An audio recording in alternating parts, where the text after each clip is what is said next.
Greetings, family. Yes.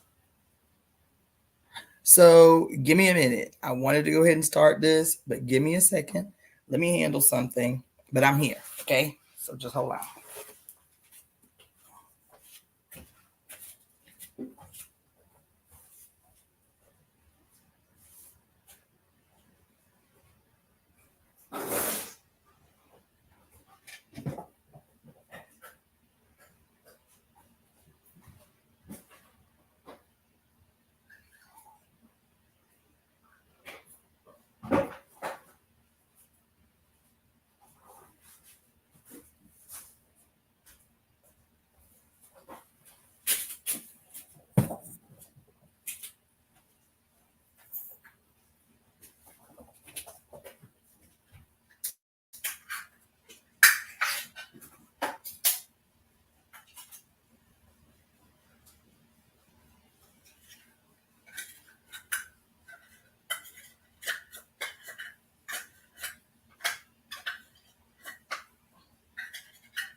All right.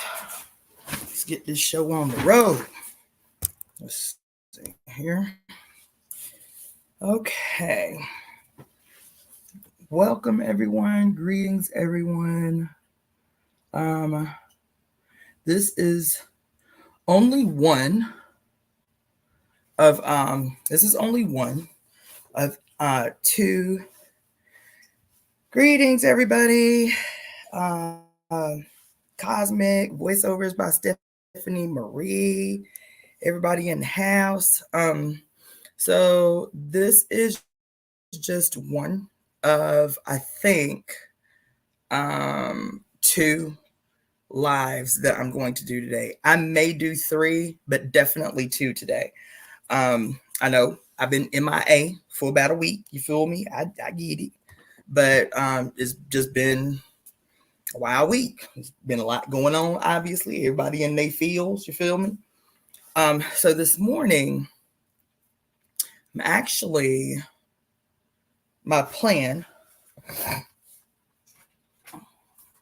was to, let me tell you.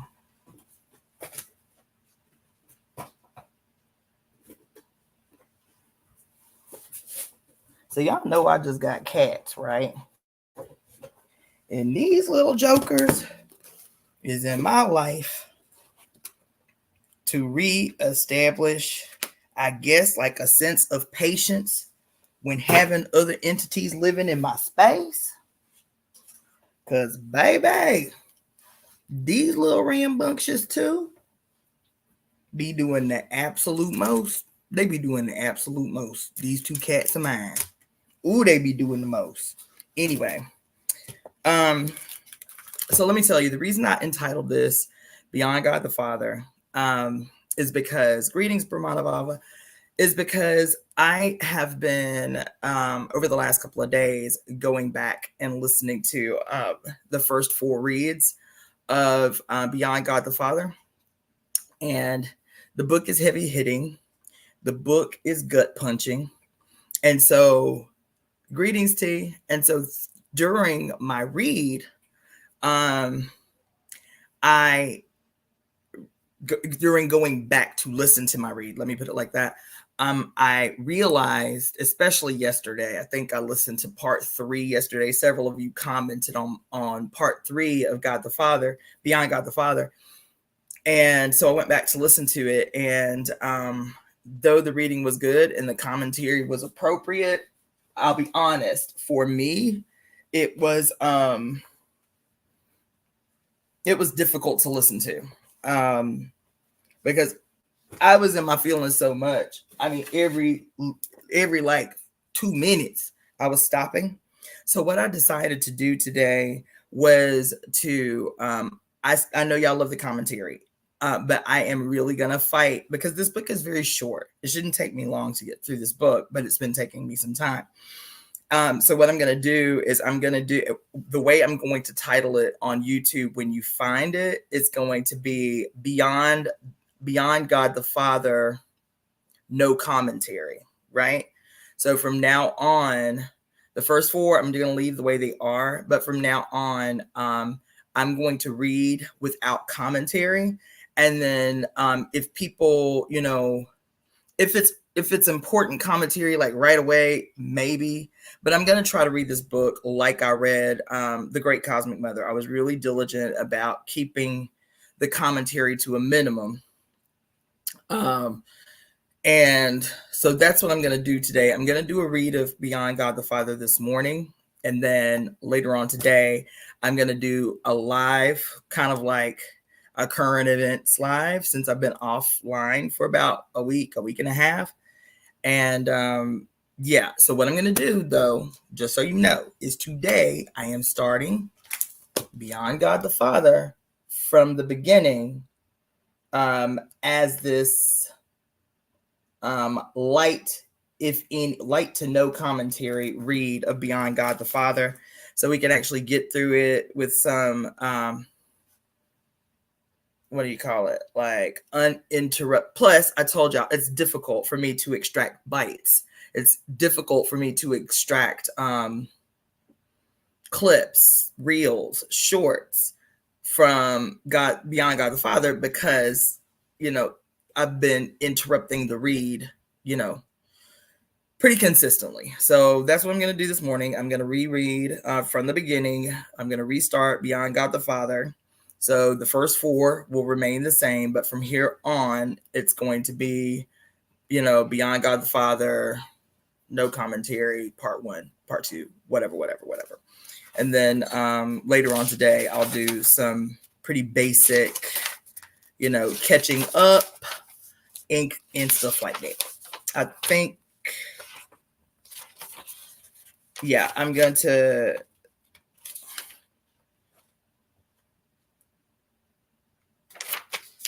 yeah. All right. So I'm going to start from the beginning. So for those of you who are just tuning in, again, I'm going to be restarting Beyond God the Father. We haven't gotten that far into it.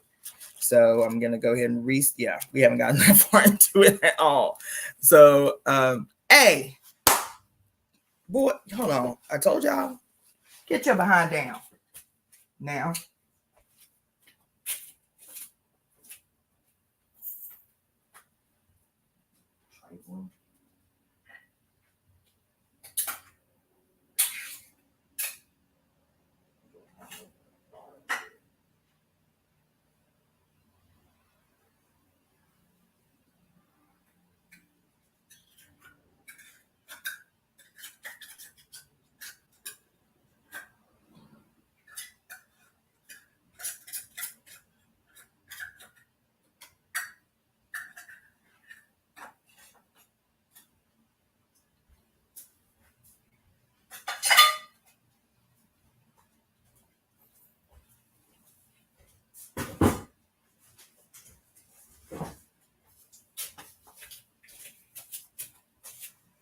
Told y'all they be doing the most.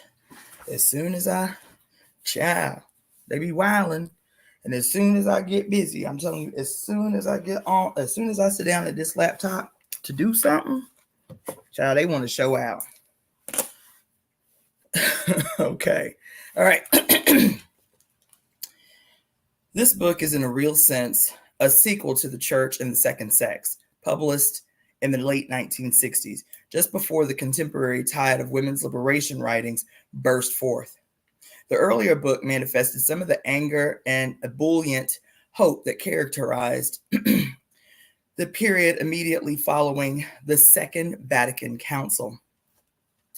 The prospective reader will notice that essentially the same anger and the same hope are the well springs of this book, but the focus has shifted, and the perspective has been greatly radicalized. The transition to a wider and deeper perspective within the author's own consciousness has been dramatic, as have been the 5 years between the 5 years between publication dates. For women involved in liberation, these have been years of intense living on the boundary, a veritable full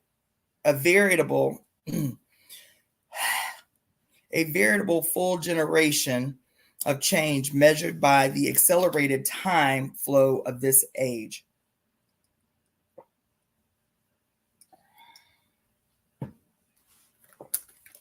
If the transition has been dramatic, it has also had the funny side.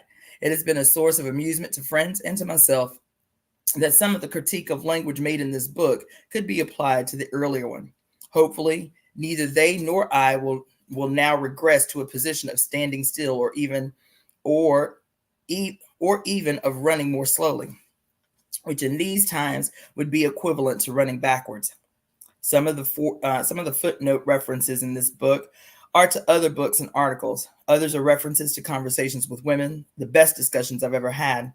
The free-floating creativity in these discussions has outranked in the quality of its intellectuality most of the scholarly material I have read.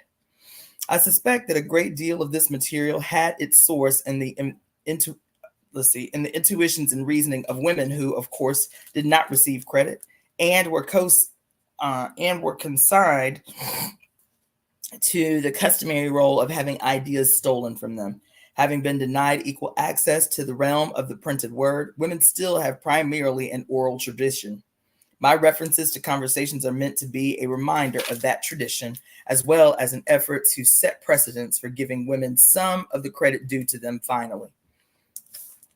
Beyond God the Father. Introduction.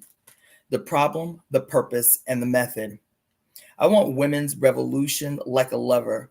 I lust for it. I want so much this freedom, this end to struggle and fear and lies we all exhale, that I could die just with the passionate uttering of that desire. Robin Morgan. When you're criticizing the philosophy of an epoch, do not chiefly direct your attention to those intellectual positions which its exponents feel it necessary explicitly to defend.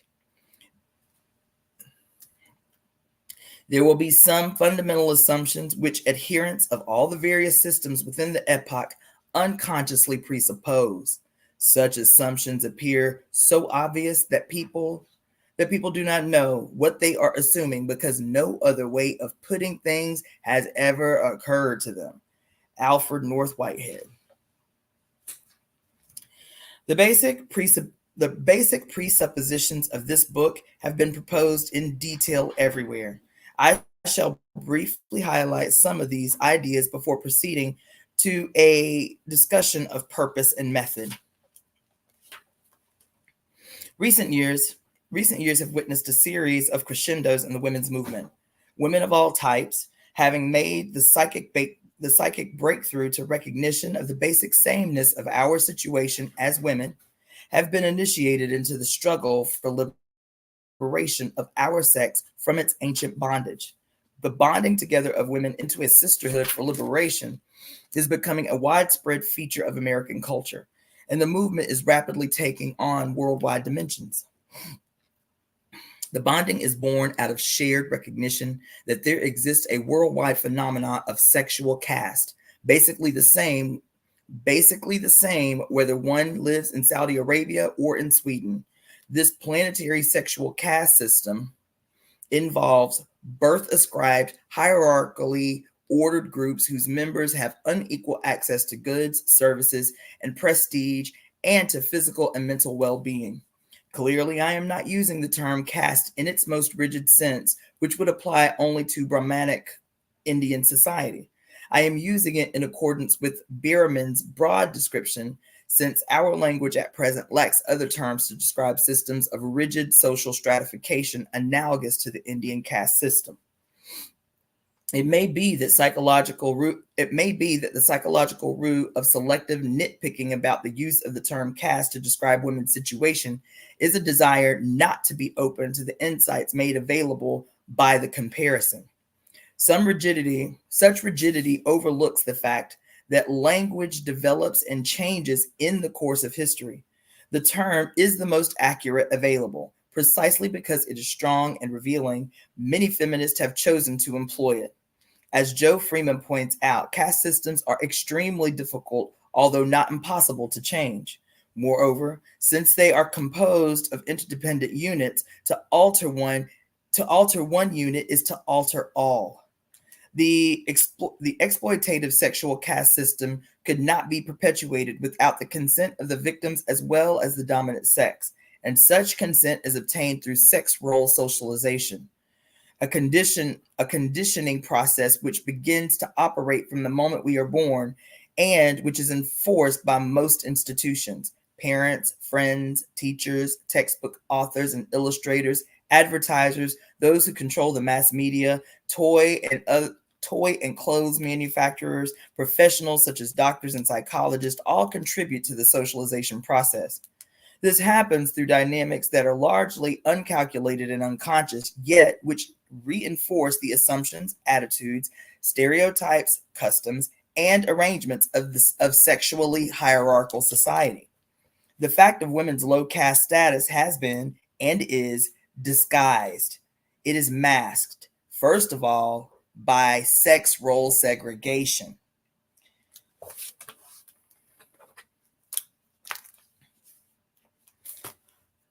This is more subtle than spatial segregation, as in a ghetto, for it makes possible the illusion that women should be equal but different. Sexual caste is hidden also by the fact that women have various forms of derivative status as a consequence of relationships with men. That is, women have duality of status and the derivative aspect of this status, for example, as daughters and wives, divides us against each other and encourages identification with patriarchal institutions which serve the interest of men at the expense of women.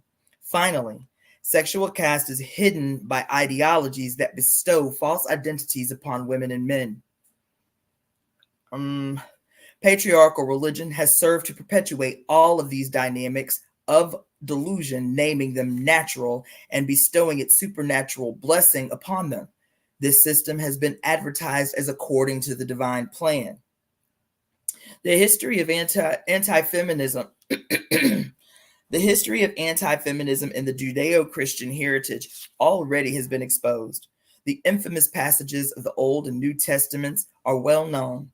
I need not allude to the misogynism of the church fathers, for example, Tertullian, who informed women in general, quote, "You are the devil's gateway," or Augustine, who opined that women are not made to the image of God.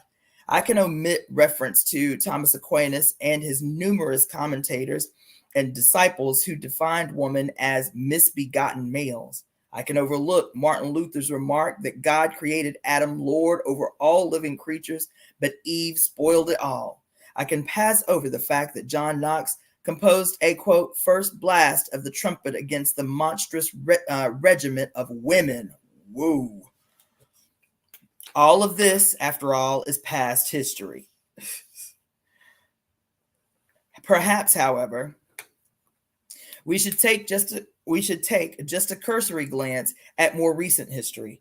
Pope Pius XI, or the 12th, Pope Pius the 12th, more or less summarized official Catholic views on women when he wrote that, quote, "The mother who complains because a new child presses against her bosom, seeking nourishment at her breast, is foolish, ignorant of herself, and unhappy," end quote.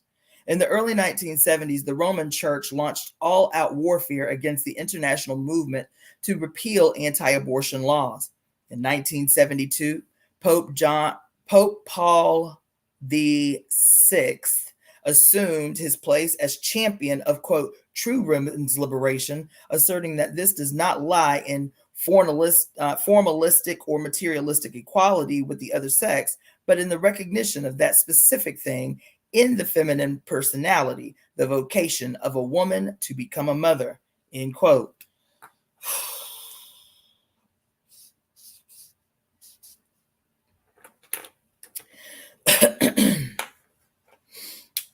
Meanwhile, in other Christian churches, things have not really been different.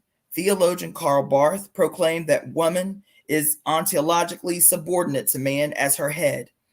Dietrich Bonhoeffer, in his famous Letters and Papers from Prison, in which he had proclaimed the attack of Christianity upon the adulthood of the world to be pointless, ignoble, and unchristian, in this very same volume insists that women should be subject to their husbands. In 1972, Episcopal Bishop C. Kilmer Myers asserted that since Jesus was male, women cannot be ordained. Some Protestant churches pride themselves upon the fact that they do not ordain women, yet the percentages are revealing. The United States Presbyterian Church, for example, has women ministers, but they constitute less than 1% of fully ordained ministers in that church. Theology and ethics, which are overtly and explicitly oppressive to women, are by no means confined to the past.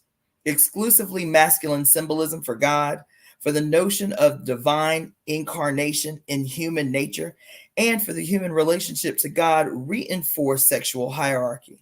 Tremendous damage is done, particularly in ethics, when ethicists construct one-dimensional arguments that fail to take women's experience into account. This is evidence, for example, in biased arguments concerning abortion. To summarize briefly the situation, the entire conceptual systems of theology and ethics developed under the conditions of patriarchy have been the products of males and tend to serve the interests of sexist society. To a large extent, in recent times, the role of religion in supporting the sexual caste system has been transferred to the professions of psychiatry and psychology. Feminists have pointed out that it is by no accident that Freudian theory emerged as the first wave of feminism was cresting. This was part of the counter-revolution, the male backlash. Psychiatry and psychology have their own creeds, priesthoods, spiritual counseling, rules, anathemas, and jargon. Their power of psychological intimidation is enormous. Millions who might smile at being labeled a heretic or sinful for refusing to conform to the norms of a sexist society can be cowed and kept in line by the labels of sick and neurotic or unfeminine. Together, these professions function as mother church of contemporary secular patriarchal religion. Hope, and they send missionaries everywhere. God damn. Oh. Fuck.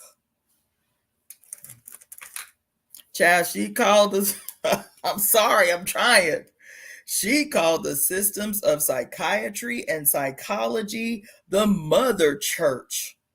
The mother church.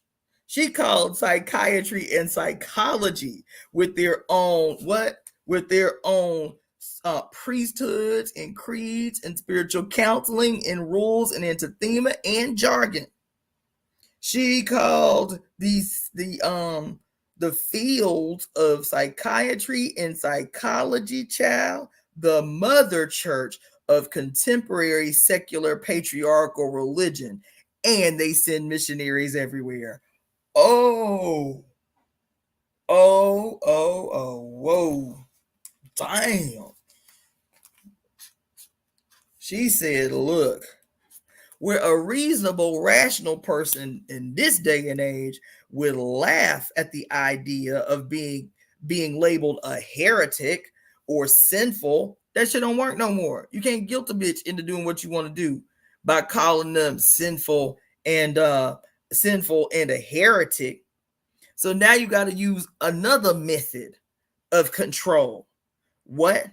She said millions who might smile at being labeled a heretic or sinful for refusing to conform,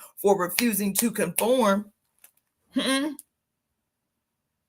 the norms of a sexist society can now be cowed and kept in line by the label of sick or neurotic or unfeminine. Shoo. Damn.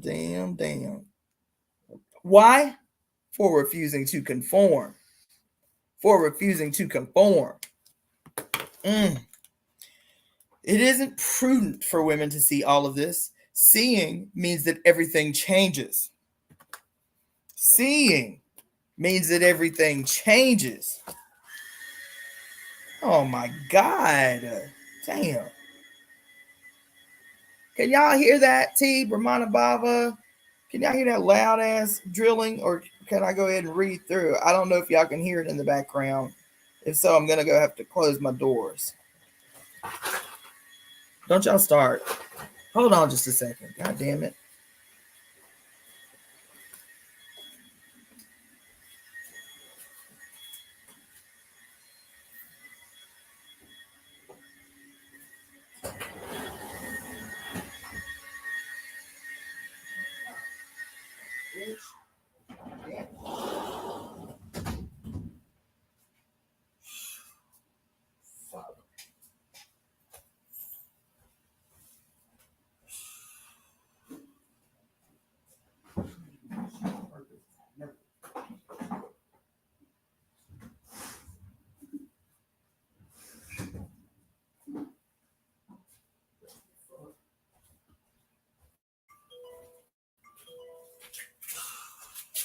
Damn it.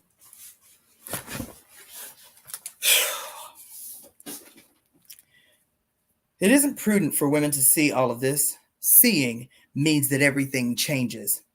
The old identifications and the old securities are gone.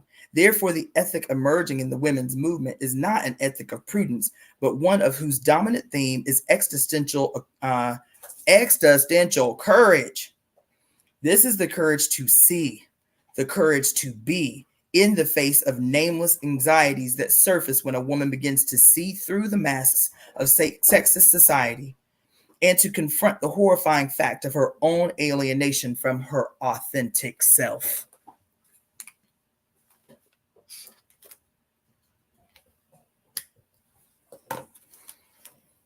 There are many devices available both to women and to men.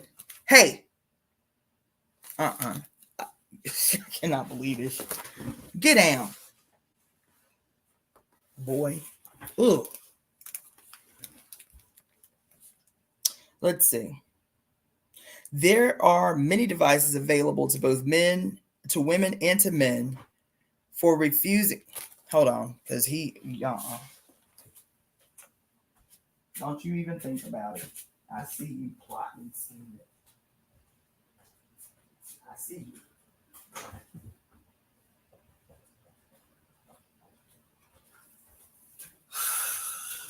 Now, I might have to start going to the library to do my lives because this shit is ridiculous. I can't even think straight. All right. There are many devices available both to women and to men for refusing to see the problem of the sexual cast. One way is trivialization. One is asked, are you on that subject of women again when there are so many more important problems like war and racism, pollution of the environment? Trivialization. To trivialize women's issues. Let's see. One would think, to hear this, that there is no connection between sexism and the rape of the third world, the rape of the black people, or the rape of land and water. Another way of refusing to see the oppression of women is particularization. For instance, one hears, oh, that's a Catholic problem. The Catholic Church is so medieval. One would imagine, to listen to this, that there is no patriarchy anywhere else. Particularization is not uncommon among scholars who frequently miss the point of the movement's critique of patriarchy itself as a system of social arrangements and become fixated upon the one element or pseudo-element of feminist theory as a target for its rebuttal.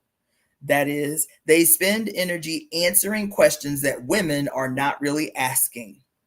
An example of this is the labored defense of Paul by scripture scholars who would have us know that the real Paul was not the author of the objectionable passages against women and was not at all not the all-time male chauvinist. From the point of view of scriptural scholarship, the distinction between the Deutero-Pauline authors and the real Paul is important, no doubt. However, the discussion is hardly central to women's concerns with the oppressiveness of patriarchal religion. The point is that for nearly 2,000 years, the passages have been used to enforce sexual hierarchy. They represent an established point of view. It is rather obscene to be more concerned with justifying an author long dead and with berating women for an alleged lack of scholarship than with the deep injustice itself that is being perpetuated by religion. The women's critique is not of a few passages, but of a universe of sexist suppositions. Another related method of refusing to see is spiritualization. That is, the refusal to look at concrete oppressive facts. For example, would-be pacifiers of women seem to be fond of quoting the Pauline text, which proclaims that, quote, in Christ there are neither male nor female. There is neither male nor female, end quote.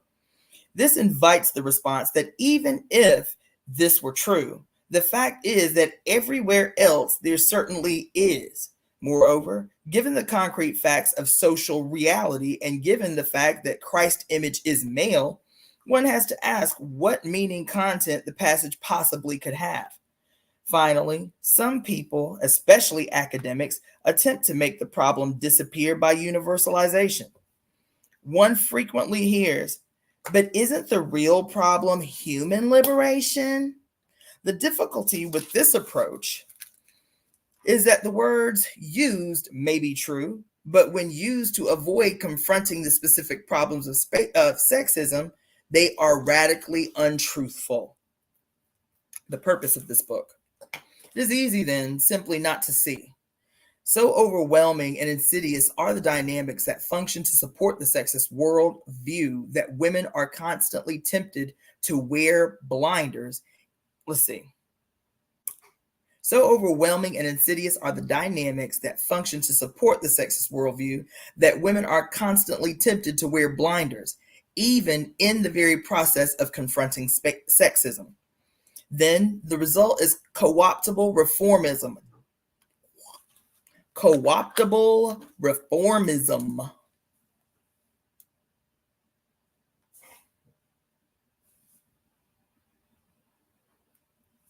That nourishes the result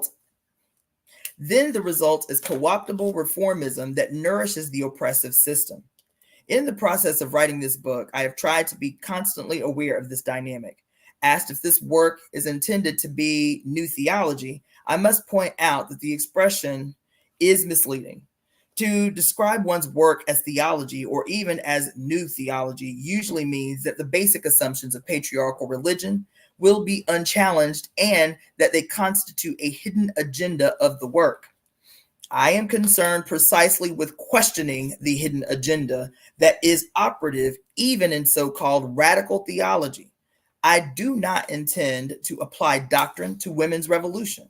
Rather, my task is to study the potential of women's revolution to transform human consciousness and its externalizations, that is, to generate human becoming. If one must use traditional labels, my work can at least as accurately be called philosophy. Paul Tillich described himself as working on the boundary between philosophy and theology. The work of this book is not merely on the boundary between these male-created disciplines, but on the boundary of both, because it speaks out of the experience of that half of the human species which has been represented in neither discipline. But if the word theology can be torn free from its usual limited and limiting context, if it can be torn free from its function of legitimizing patriarchy, then my book can be called an effort to create theology as well as philosophy. For my purpose,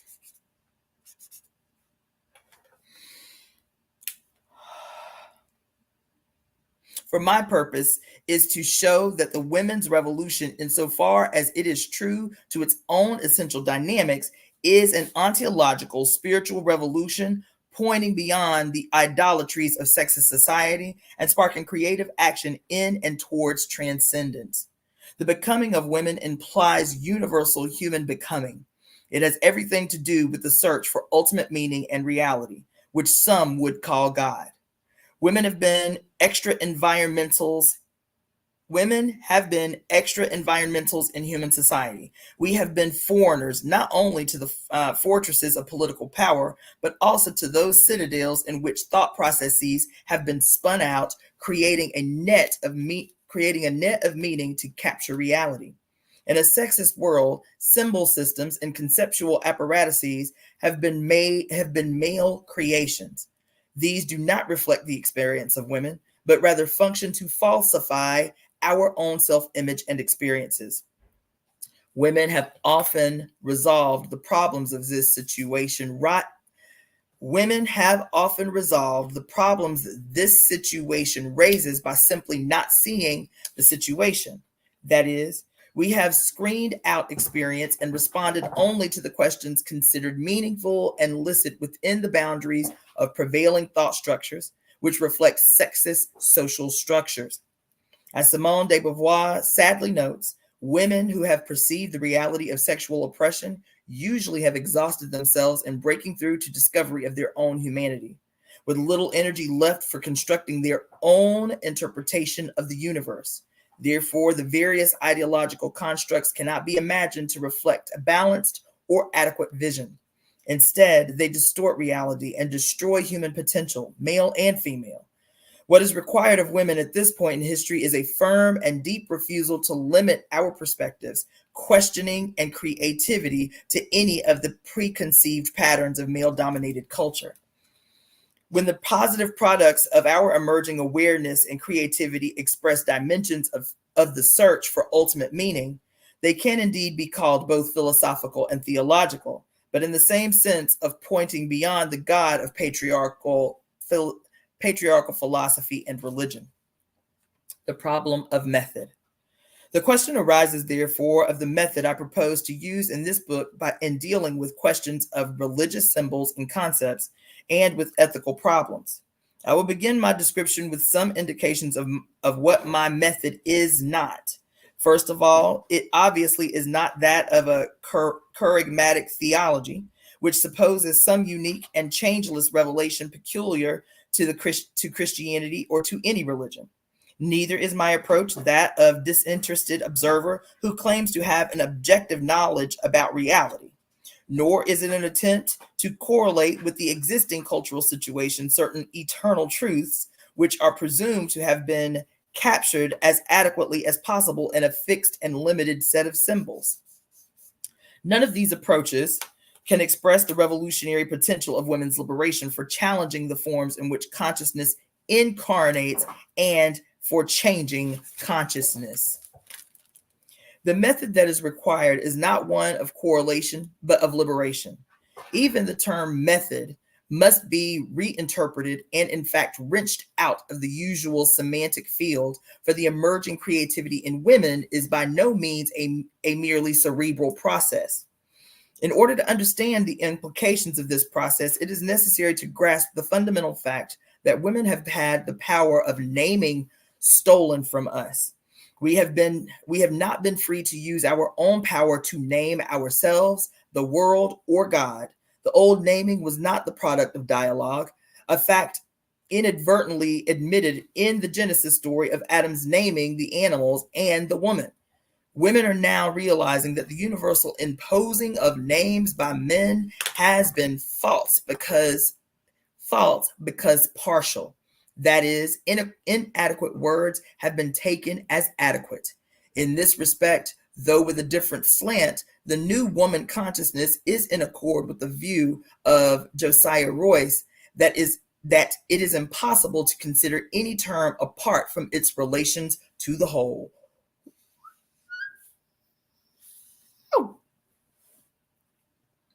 Whoa.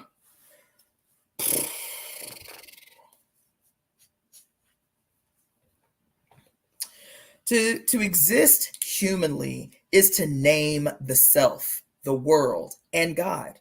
The method of evolving spiritual consciousness of women is nothing less than this beginning to speak humanly, a reclaiming of the right to name. The liberation of language is rooted in the liberation of ourselves. It would be a mistake to imagine that the new speech of women can be equated simply with women speaking men's words. What is happening is that women are really hearing ourselves and each other, and out of this supportive hearing emerge new words. This is not to say necessarily that an entirely different set of words is coming into being full blown in a material sense. That is, different sounds or combinations of letters on paper. Rather, words which, materially speaking, are identical with the old become new in a semantic context that arises from qualitatively new experience. The word exodus, as applied to the community of women that is now emerging, exemplifies this phenomenon. The word's meaning is stripped of its patriarchal biblical context, while at the same time speaking to and beyond that context. So also, the word sisterhood no longer means a subordinate mini brotherhood, but an authentic bonding of women on a wide scale for our own liberation. Moreover, this liberation of language from its old context implies a breakthrough to new semantic fields. The new context has its source and its verification in the rising consciousness women have of ourselves and of our situation. Since the consciousness contradicts the established sense of reality, which is reflected in the prevailing social and linguistic structures, its verbal expressions sometimes involve apparent contradictions. The words of women's becoming function in such the words of women's becoming function in such a way that they raise questions and problems and at the same time give us clues to the resolution of these problems. A number of examples of this naming process can be found in this book. Occasionally, such expressions may be deliberately transitional. When, for example, I have spoken of the sisterhood of man, the result has been a sense of contradiction and a jarring of images. Intellectually, everyone knows that man is a generic term. However, in the view of the fact that we live in a world in which full humanity is attributed only to males, and in a view of the significant fact that man also means male, the term does not come through as truly generic.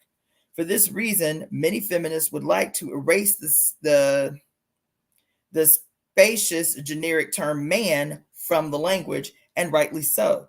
What sisterhood of man does is to give a generic weight to sisterhood, which the term has never before been called upon to bear. At the same time, it emasculates the pseudo-generic world and it signals other possibilities. I would not use the pseudo-generic man in any other kind of context than in this contradictory and problematic setting.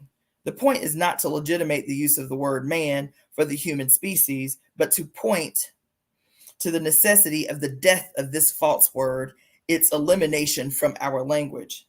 The method of liberation, then, involves a castrating of language and images that reflect and perpetuate the structures of a sexist world.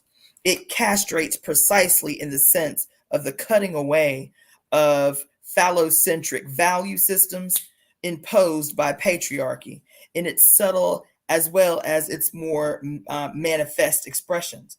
As aliens in a man's world who are now rising up to name, that is, to create our own world, women are beginning to recognize that the value system that has been thrust upon us by the various cultural institutions of patriarchy has amounted to a kind of gang rape of minds as well as bodies. Feminists are accustomed to enduring such labels as castrating females. Some have rightly retorted that if to castrate essentially means to deprive of power, potency, and creativity, ability to communicate, then indeed it is women who have been castrated by sexist society. However, I would push the analysis a bit further. It is also true that men are castrated by such a social system in which destructive competitiveness treats men who are low on the totem pole, i.e., black males, poor males, non-competitive males, third world males, etc., like women. Damn, like women. Yet all of these, yet all of these can still look down upon the primordially castrated beings, women. Now these primordial eunuchs are rising up to castrate not people, but the system that castrates, that great godfather of us, all which indulges senselessly and universally in the politics of rape. The cutting away of this phallocentric value system in its various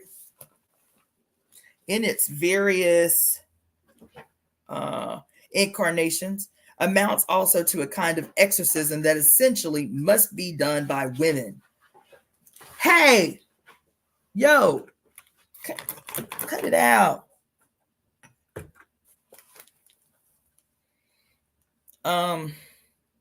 The cutting away of this phallocentric value system in its various incarnations amounts also to a kind of exorcism that essentially must be done by women, who are in a position to experience the demonic destructiveness of the superphallic society in our own being. The machoism ethos that has the human psyche in its grip creates a web of projections.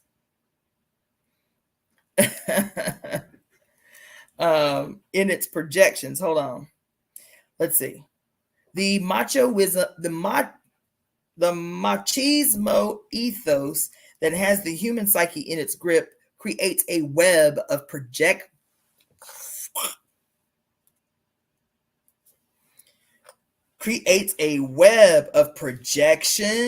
introjections, and self-fulfilling prophecies. It fosters a basic alienation within the psyche, a failure to lay claim to that part of the psyche that is then projected onto the other. It is essentially demonic in that it cuts off the power of human becoming. Woo! Hold on.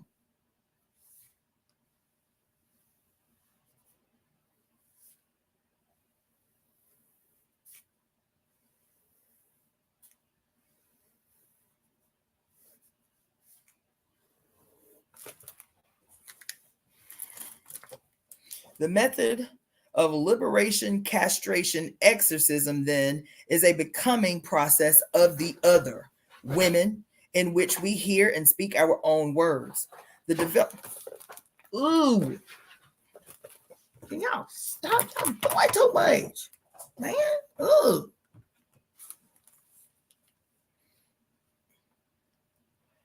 Let's see. The development of this hearing faculty and power of speech involves the dislodging of images that reflect and reinforce the prevailing social arrangements.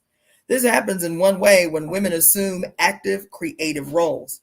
I am not referring to women as role models in the commonly accepted sense of patriarchy's models. Rather, I mean to call attention to the emergence of free persons whose lives communicate a kind of contagious freedom.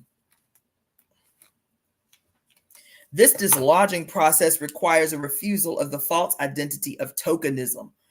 This refusal sometimes is expressed by dramatic action, which is multidimensional in meaning. There is no single prescription for such symbolic acts. They grow organically out of particular situations. They are revelatory. They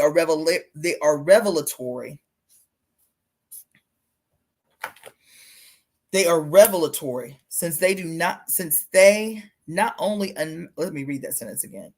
They grow organically out of particular situations. They are revelatory since they not only unmask the fact of sexism, but also give signals and clues of transcendence.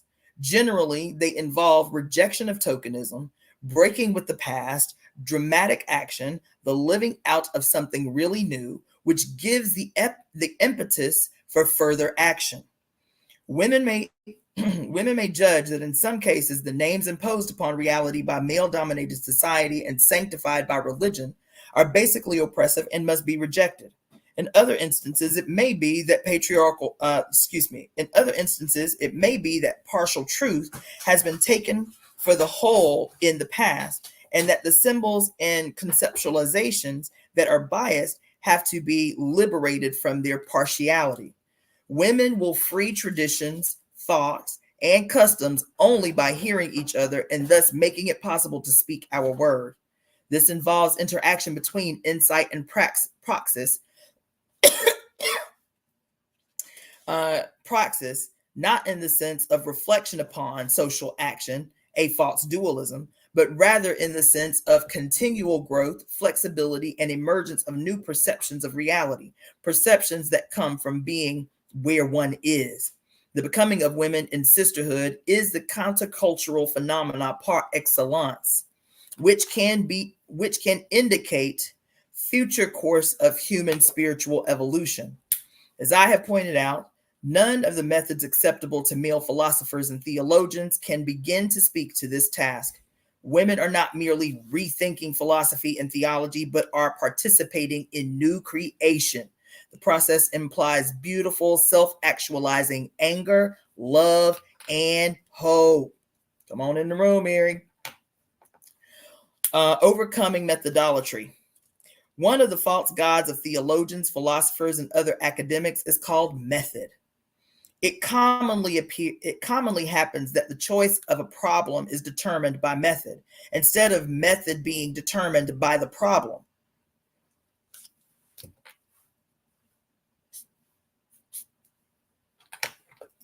This means that thought is subjected to an invisible tyranny.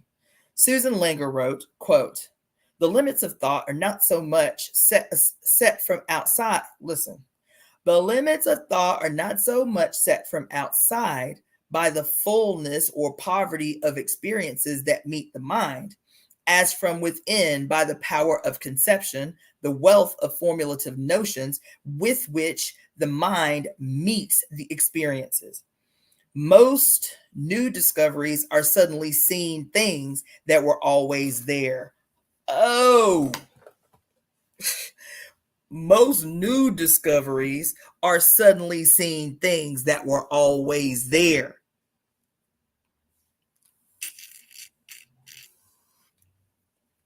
The tyranny of methodolatry hinders new discoveries. It prevents us from raising questions never asked before and from being illumined by ideas that do not fit into pre-established boxes and forms. The worshippers of method have an effective way of handling data that does not fit into the respectable categories of questions and answers. They simply classify it as non-data, thereby rendering it invisible. It should be noted that the God method is in fact she's calling method a God, okay? It should be noted that the God method is in fact a subordinate deity serving higher powers. These are social and cultural institutions whose survival depends upon the classification of disruptive and disturbing information as non-data. Okay? Oh. Under patriarchy, method has wiped out women's questions so totally that even women have not been able to hear and formulate our own questions to meet our own experiences. Women have been unable even to experience our own experiences. Oh, this book is an effort to begin asking non-questions and to start discovering, reporting, and analyzing non-data. It is therefore an exercise in methodicide.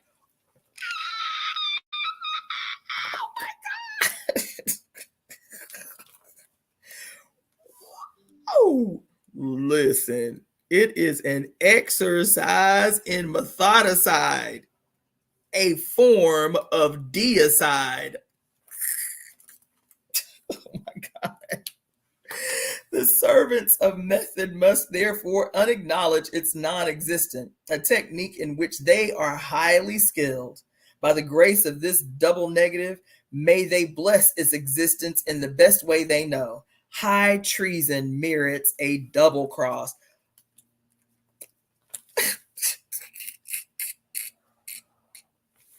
Yo. The order of non-questions to be treated in this book is as follows. I've begun by bringing into focus the phenomena of the death of God the Father in the rising woman consciousness and the consequent breakthrough in conscious communal participation in God the Verb. This is followed by an exercise in exorcising evil from Eve, which involves a fall into freedom. Since this fall is redemptive and healing, it signals an arrival of new being. God damn, how did you? Therefore, the next problem to be confronted is Christianity, which hinders this arrival. Next comes an effort to look beyond phallocentric morality. The last three chapters focus upon the community of sisterhood under three aspects: as anti-church, as cosmic covenant, and as final cause. This writing has been done in hope. Hopefully, it represents not merely a continuation, but a new beginning. Certainly, it is not the last word, but insofar as it brings forth the right word, it will be heard, for the right word will have the power of reality in it. Chapter 1. Chapter 1. After the death of God the Father. The first step in the elevation of women under all systems of religion is to convince them that the great spirit of the universe is in no way responsible for any of these absurdities. Elizabeth Cady Stanton. The biblical and popular image of God as a great patriarch in heaven, rewarding and punishing according to his mysterious and seemingly arbitrary will, has dominated the imagination of millions over thousands of years. The symbol of the Father God, spawned in the human imagination and sustained as plausible by patriarchy, has in turn rendered service to this type of society by making its mechanisms for the oppression of women appear right and fitting. If God in his heaven is a father ruling his people, then it is in the nature of things and according to divine plan and the order of the universe that society be male dominated. Within this context, a mystification of roles takes place. The husband dominating his wife represents God himself. The images and values of a given society have been projected into the realm of dogma and which sustain their plausibility. The belief system becomes hardened and objectified, seeming to have an unchangeable, independent existence and validity all its own. It resists social change that would rob it of its plausibility. Despite the vicious circle, however, change can occur in society and ideologies can die, though they die hard. What the fuck?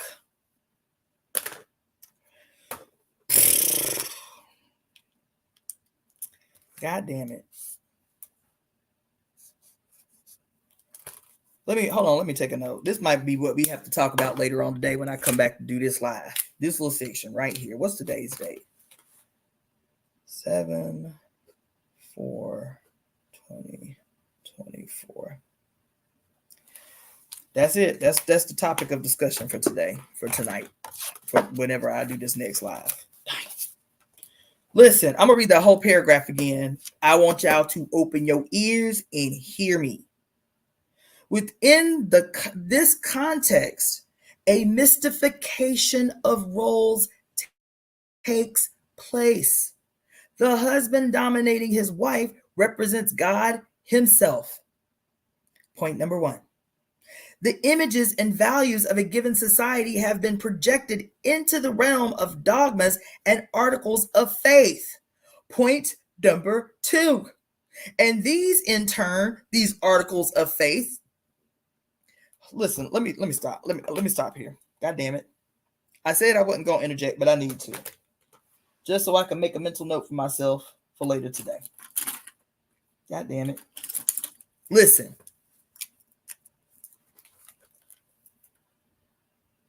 The mystification. Within the context of the mystification, within this context, a mystification of roles takes place. Okay? This mystification starts as a cell. Think about the family as a cell. The family as a cell. Okay? Think of the family as a cell. This family that all these men are complaining about, trying to gaslight women to fuck to death about why you don't want to be a traditional wife and have a traditional family, right? Because the first paragraph says that the ideologies that have been pervasive for the last 2, 3, 4, 5, 6,000 years, right, have placed the image of God in the center that is what? A great patriarch in heaven, rewarding and punishing according to his mysterious and seemingly arbitrary will. What is that will?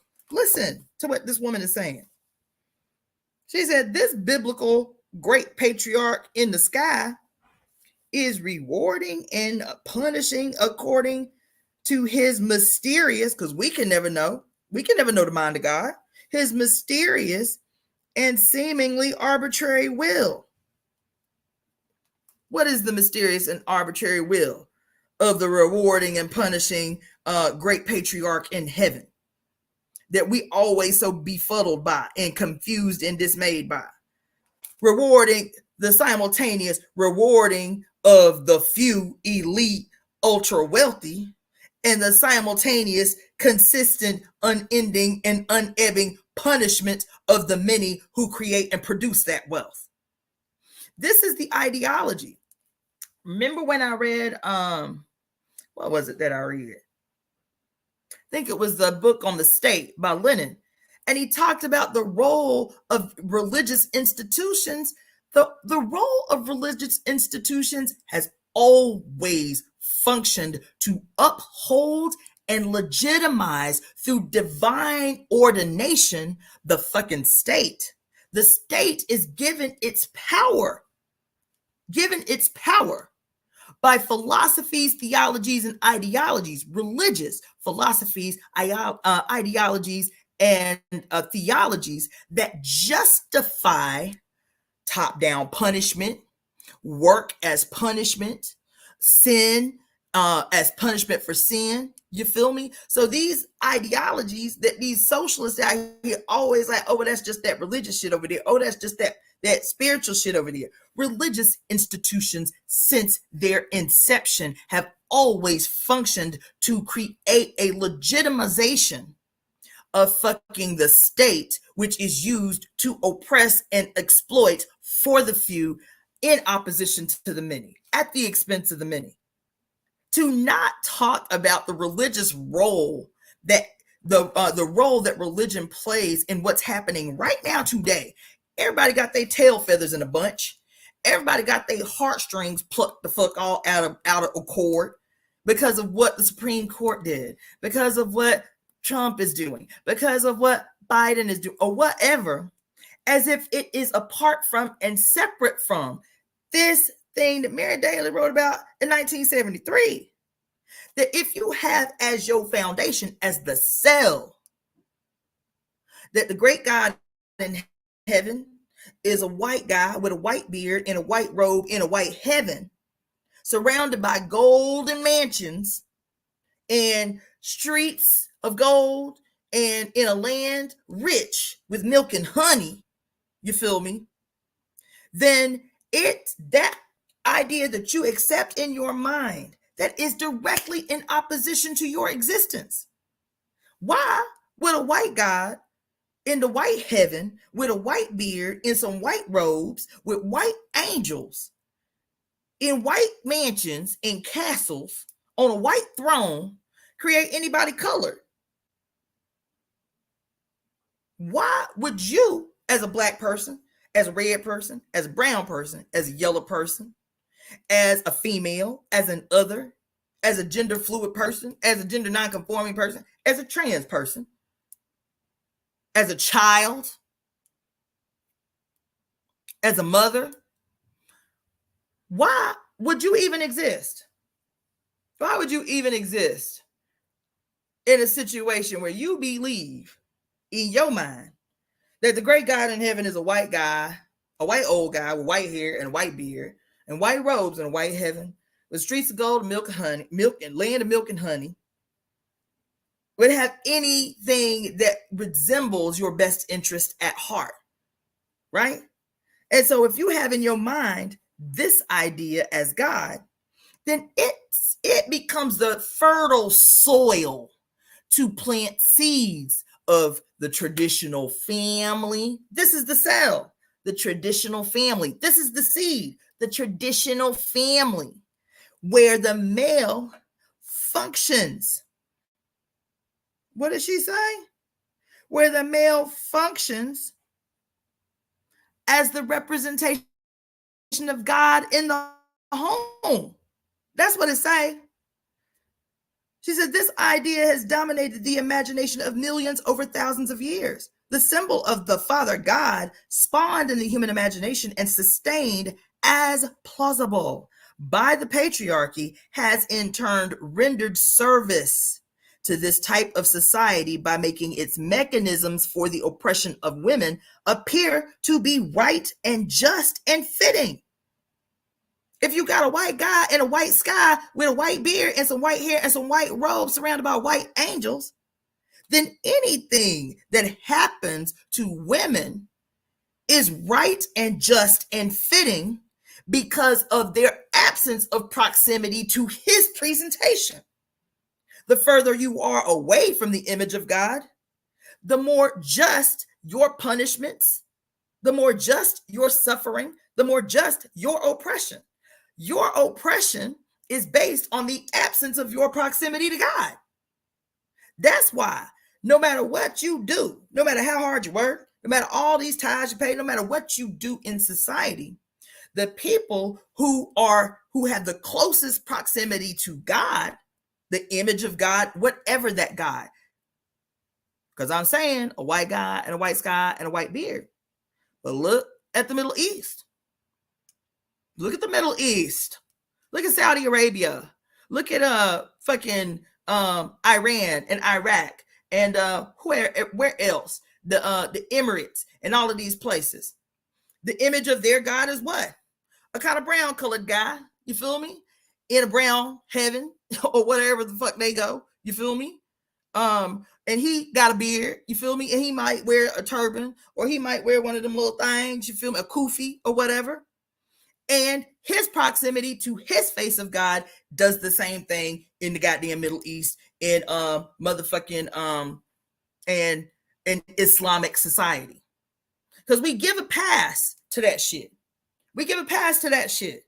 Because we see that everything wrong with the world is about white supremacy and as the face of patriarchy.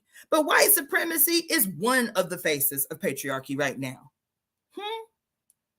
Because in the Middle East, where there are all these super, ultra,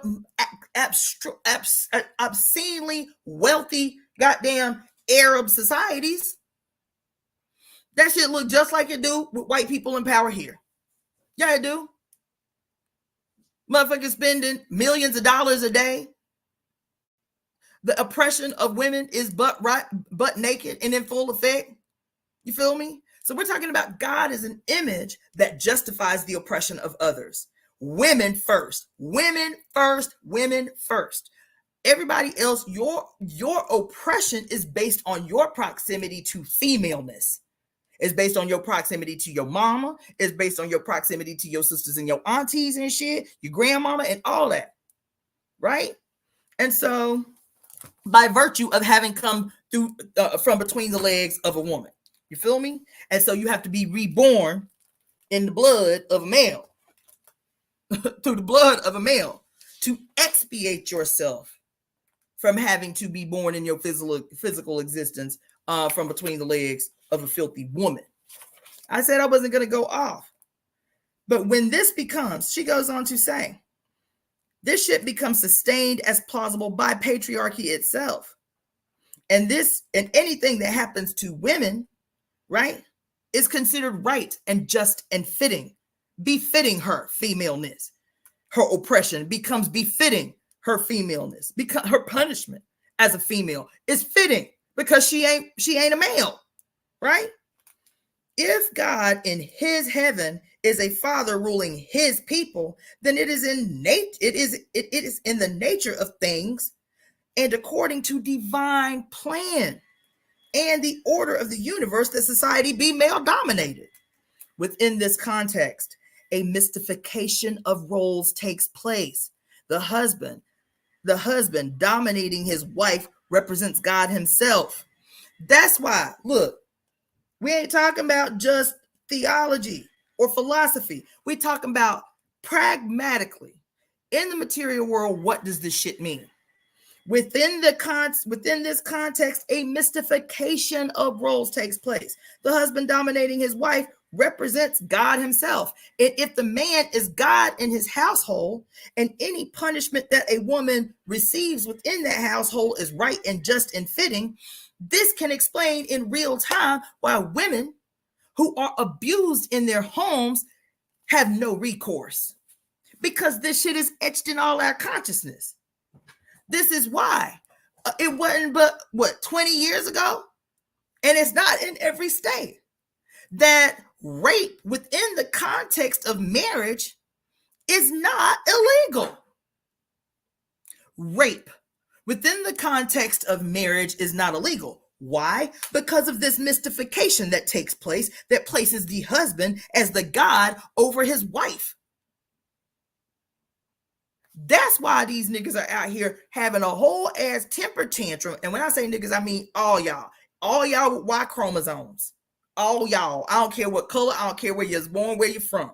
All y'all with Y chromosomes, y'all niggas are out here throwing a temper tantrum and having a goddamn collective nervous breakdown because women don't want to get married no more, because women don't want to have no babies no more, because women don't want to be servants to you anymore, because this mystification that has taken place, that is several thousand years old, teaches you that the only way to fully become your God self is to step on the neck of some woman. And you are internalizing that shit. You are internalizing and responding in crisis because your only way, in your mind, taught to you by patriarchal religions, the only way for you to fully become like God is to abuse and possess some woman and siphon her motherfucking energy for your personal benefit. That's why you're in crisis. That's why it is impossible for men, at least today, to fully embrace and be embodied in an ideology that is talking about the complete and total liberation of women. You may find some self-proclaimed male feminists, but child, they have a stopping point. I ain't met one yet. I have not met a male feminist yet that does not have a point to which their solidarity ends, a point to where they're fucking their unity with women's liberation, like, no, that's too motherfucking far. That's too far. I ain't met one yet. I have not met one yet. Not one. Not one. Not one. Anywhere in the 40-something years of life that I've been up on this planet, I haven't met one yet. Your solidarity is always conditional. Your solidarity is always conditional. All the time, every time. You'll be in solidarity up to a point. You'll be in unity up to a point. You'll say I'm right on with feminism to a point. I support women to a degree. Yo, goddamn, when I tell you, and I done met some really progressive men that I trust, men that I care about, men that I love, that I'm like, right on. I know that when the shit pop off, I can call this motherfucker and they got my back. So I'm not saying there aren't dudes out there who are above the rest. But I'm not flinching when I say I have not met a male yet in life that is 150% on board with the complete and total liberation of women and their energy on the terms that they said. I ain't met that motherfucker yet. And so here she say, within the context of this mystification in the family as the cell of patriarchy, the cell that perpetuates and continues to grow and reproduce patriarchy, and the man seen as God in his house. He ain't the king, he God in his house. That's what this say. He God in his house. The images and values of a given society have been projected into the realm of dogmas and articles of faith. When I said that's point number 2, right? The images, doctrines, social structures, and dogmas that are that create articles of faith. Why does I make that point number 2? Because I keep telling y'all have deified America. Y'all have deified the fucking Constitution. Y'all have deified the Declaration of Independence. Y'all have deified the Supreme Court. And so that's why you do not buck the system. You may go and do a demonstration and do some chants to get your angst out. You know what I'm saying? To purge your little temporary angst or rage. But to face off that bitch with institutions of dual and continuing power, the Supreme Court want to pull this bullshit they just pulled. How do we create an institution that makes it completely invalid? Y'all ain't ready to do that. Because y'all have deified these institutions. Y'all have deified the Constitution. This is what she said. When you have this image in your mind of God as male and the Father, and he can do what he sees fit with no explanation, and it's arbitrary, and it's always benefiting those who are most in proximity to his presentation, and it's always punishing of those who are further away from his proximity in presentation, then all of the institutions erected from this fucking thing that we hold, this image that we hold in our mind, serve the Father all the time. Not only does it serve the Father then in turns, in this reciprocal relationship, continues to strengthen, fortify, and further legitimize any madness that comes down at the hands of these institutions created in its image. The Supreme Court is created in his image. The United States government is created in his image. The House of Representatives is created in his image. The goddamn Senate is created in his image. The President of the United States is created in his image. The Constitution is created in his image to his benefit and to benefit those in proximity to his likeness in our consciousness. And then we co-sign on that shit. Then we go to war and kill others to baptize in blood that shit. That's the second point. The dogmas, the articles of faith. What are the articles of faith she's talking about? Is it just the Bible? No. The articles of faith that she's talking about is the Constitution. That's an articles of faith. That's a declaration of faith. Undying and unwielding and unebbing, unchangeable. What are the articles of faith she's talking about? She's talking about the Constitution, the Declaration, all these articles that these white slave owners created, while saying in real time, in their present, that nobody else on earth is human but us. That's what they're saying. Nobody else on earth is human but us. That's the second point. These articles of faith, because as the family, with God as the head in the family, as the seed or the cell of society that is built upon, the cell that is built upon, then it leaves this fertile ground. Religion is the fertile ground. The family, the traditional family, the nuclear family. It's, what these idiots be saying? God didn't create, God created Adam and Eve, not Adam and Steve. This dumb shit y'all be saying, you feel me? To continue, even as women, we say this shit, to continue to align ourselves, validate ourselves in proximity to males. Outside of our relationship to males, outside our relationship to patriarchy, outside our relationship to social structures and social norms and mores, we are valueless. That's what we tell ourselves in our conditioning. We cannot imagine a world where we are completely free to exist on the terms that we set for our lives. We can't even fathom it. And as soon as we do fathom it, as soon as we just hint to that, these women who are saying, fuck that, I ain't having no kids, I ain't getting married, I'm gonna be a world traveler for a living, I'm gonna be out here living my best life. That's just a hint of what genuine sovereignty looks like. It's just a glimpse of what the possibility is. And as soon as we do something as simple as that, say, bitch, I just want to live. I just want to live as relatively stress-free as I can in a society that's fucked up. So I'm not going to get married. I'm not going to complicate my life with kids. You feel me? I'm going to be out here living. I'm going to be out here traveling. As soon as women start saying that, it's like the whole goddamn thing is coming unraveled at the seams. Everybody having a whole fit. Every man out here lamenting and woeing. You feel me? Lamenting and woeing, crying crocodile tears about what you mean you don't want no kids. That's selfish. Why you don't want no kids? You don't want a legacy? You don't want to leave a legacy?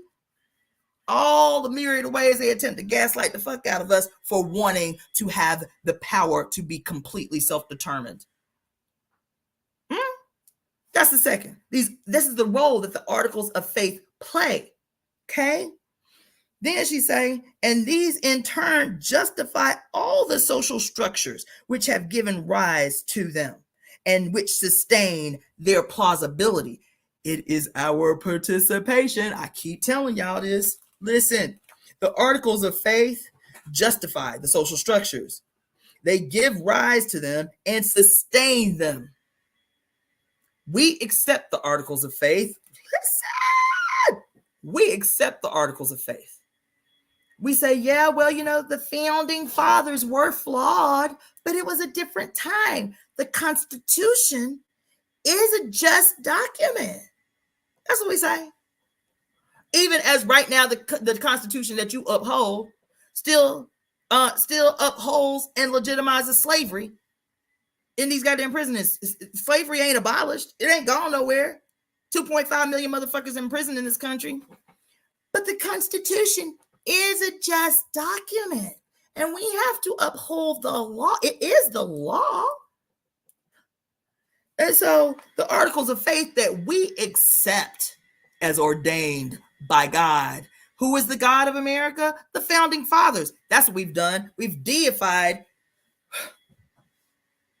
have deified slave owners, white nationalists. That's what we did.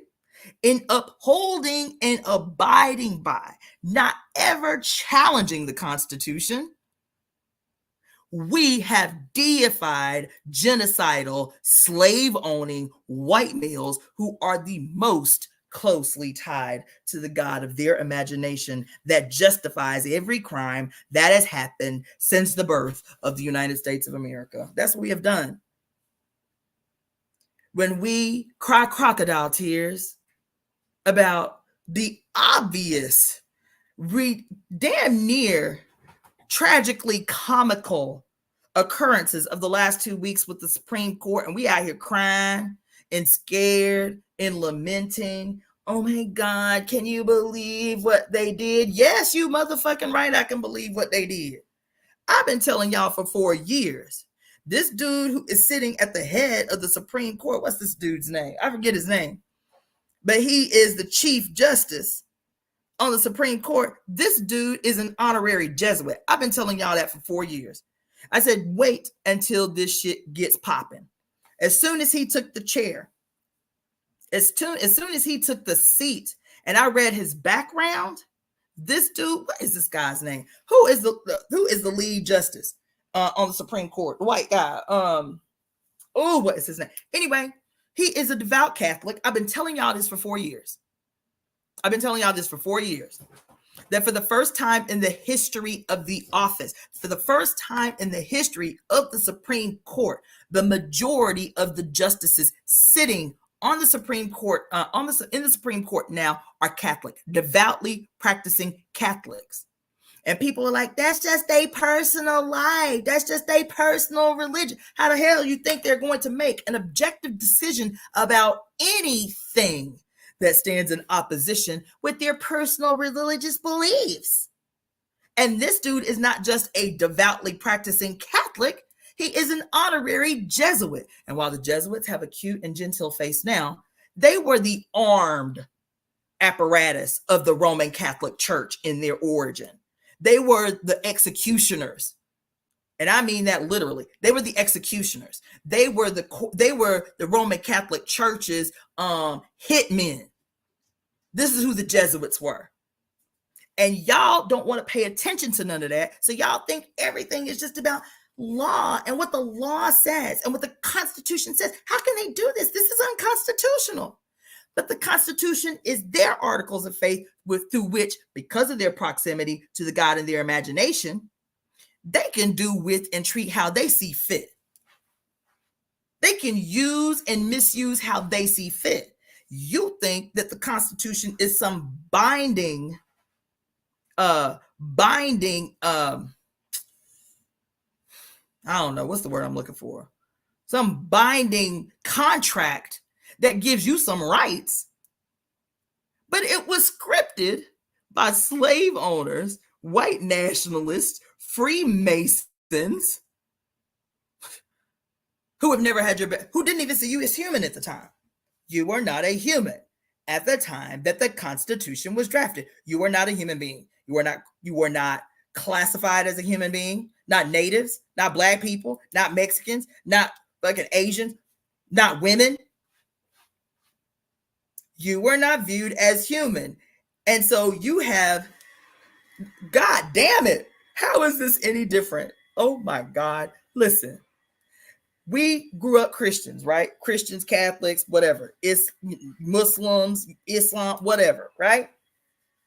We grow up with this idea of a supreme being in heaven who, in order to teach his creations how to be, he has to have a divine representative in the flesh that gives you a document to help you along your way to re-becoming divine in his eyes, based on his rules and his laws. You have a divine being who creates you, quote, in his image, but you fucked up because you have a mama. That's the only way you fucked up, because you got a mama. And so because you have a mama, you have to go through an epic journey to re-become divine. You feel me? And in this journey to re-become divine, this great God in the sky, through his divine representative at any given time, you feel me, is given a document, a code, a binding contract that tells you point by point how to live and how to reacquire your divine proximity to him. And in any given time in history, those divine ordinances handed by the all elusive great God in heaven, you feel me, are binding and unwielding and damn near etched in blood. How is this different from the founding fathers who come together in their great wisdom, mimicking these stories that exist and are pervasive through the Bible, that tell of a divine few who have the personal connection, the direct connection to this great God in the sky. And this great God in the sky uses this representative to draft articles of faith called the Torah, articles of faith called the Bible, articles of faith called the Quran, articles of faith called the Bhagavad Gita, Articles of faith called the this or the that or the this or the that, where your ass, because you male and your proximity to this male God in heaven, you have the personal ear of God, and he, you dictate his divine will into a document that now everyone must live by in order to become divine. You feel me? And then governments, entities, kingdoms, empires mimic this relationship. These divine few, through divine semen kings, through divine semen emperors, through divine semen, even queens, through divine semen, have the personal direct line, the direct telephone line to God. And then they craft a divine, they don't craft, they dictate a divine document that is binding in blood that all must live and die by in order to become divine again. How is this not our founding fathers in the goddamn Constitution? This relationship that is exactly the same as this relationship between God and Moses being handed the 10 Commandments. This relationship is the same as what's his name? Who was it? Joseph, who had to go and interpret the dreams for Nebuchadnezzar, you feel me? And explain or whatever, you feel me? Wait, what else? This relationship is no different than this relationship between God and Jesus. This relationship is no different than the relationship between Allah and Muhammad. This relationship is no different among any patriarchal religion that exists on earth today. This relationship, the way it looks in government, is the divine white founding fathers, the founding fathers who faces we etch in a goddamn sacred mountain of the Lakota. The divine fathers who draft this divinely dictated document called the Constitution, which etches in infinity their right to lead, own, rule at whatever whim they see fit, to augment, to manipulate, to transform in any way they see fit to continue to maintain the benefit for themselves at the expense of the rest of us. And y'all running behind this goddamn Constitution, running behind the articles of whatever the fuck, the articles of the Constitution, running behind these divinely dictated documents that forever justify your goddamn oppression. That's what it say right here. And the other thing that it says here is when we do that, right? When we follow behind, when we accept hook, line, and sinker these articles of faith, whether they're political articles of faith or spiritual articles of faith, when we accept those, our acceptance ensures its forever plausibility. This is saying that the state, that religious institutions cannot survive without our belief in them. Listen, we are the driving force, but we are the driving force and the life givers to that which we complain are taking our lives.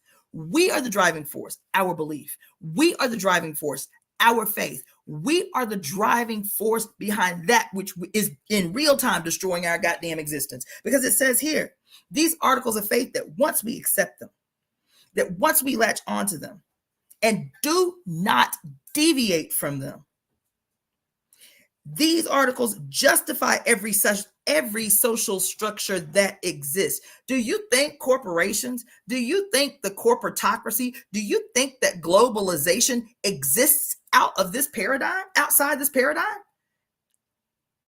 globalization, corporations exist to serve the great Father God in the sky through making abundant those that live and exist closest in proximity to himself. Okay? And so she says that the only way for them to continue to exist is for our unending belief in, faith in, and upholding of these institutions and structures. That's it.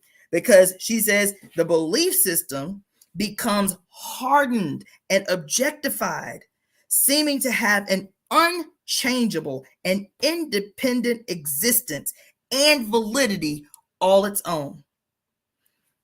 It resists, listen. It resists all social change that would rob it of its plausibility. Any social change that robs the institution, that robs the articles of faith of its plausibility, it will resist it.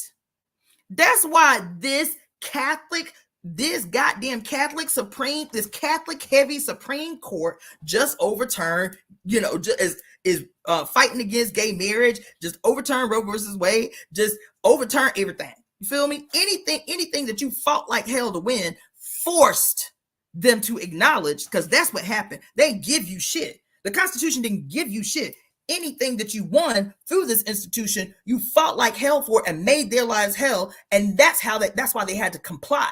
That's why they had to yield. That's why they had to bend. You made that shit untenable. You did that.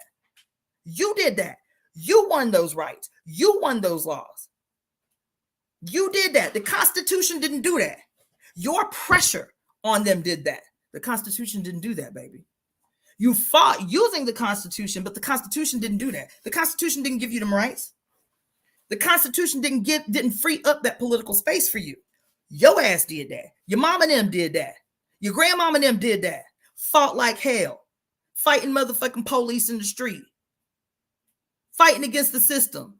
Demanding through action, through radical action, the opening up, the freeing up of political space. Anything that America can claim as any kind of progressive society came at somebody's expense. It came out of blood. It came out of tears. It came out of death. It came out of massacre. You did that. You are responsible for the way America looks. And anything in its opposition is these motherfuckers fighting like hell to take us back to an openly patriarchal, oppressing society that puts them right back in a position on our goddamn neck. The Constitution didn't free you. Your action did. Your radical action did. Your belief in freedom over the Bible. You believed in freedom more than you believed the Bible. You believed in freedom more than you believed the Constitution. You believed in freedom more than the laws that were on the books that said you couldn't be free. And so you bucked the system. And you did that. You did that. And so now they're trying to terrify and terrorize the hell out of you using these articles of faith to thrust us backwards. That's what they're doing. And so she said, look, it is our belief in the system. It is our belief in the social structure that continues to give validity to, plausibility to this oppressive state. And they will always resist social change. It will always resist social change. Thank you, Miss Carrie. Thank you, Miss Carrie. Y'all, let me post this comment. When I say a Catholic heavy Supreme Court, and I read on the Catholic website for the first time in the history of the office of the Supreme Court, it is the first time that this has happened. Where it's a predominantly Catholic Supreme Court, 2 Protestants and a Jewish person on the Supreme Court. And you acting brand new. You think that what has just happened is separate from their ideological beliefs in the supreme being in the great white sky?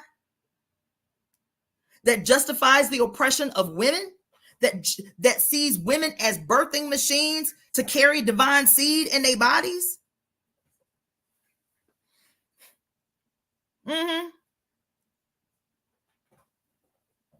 Yeah.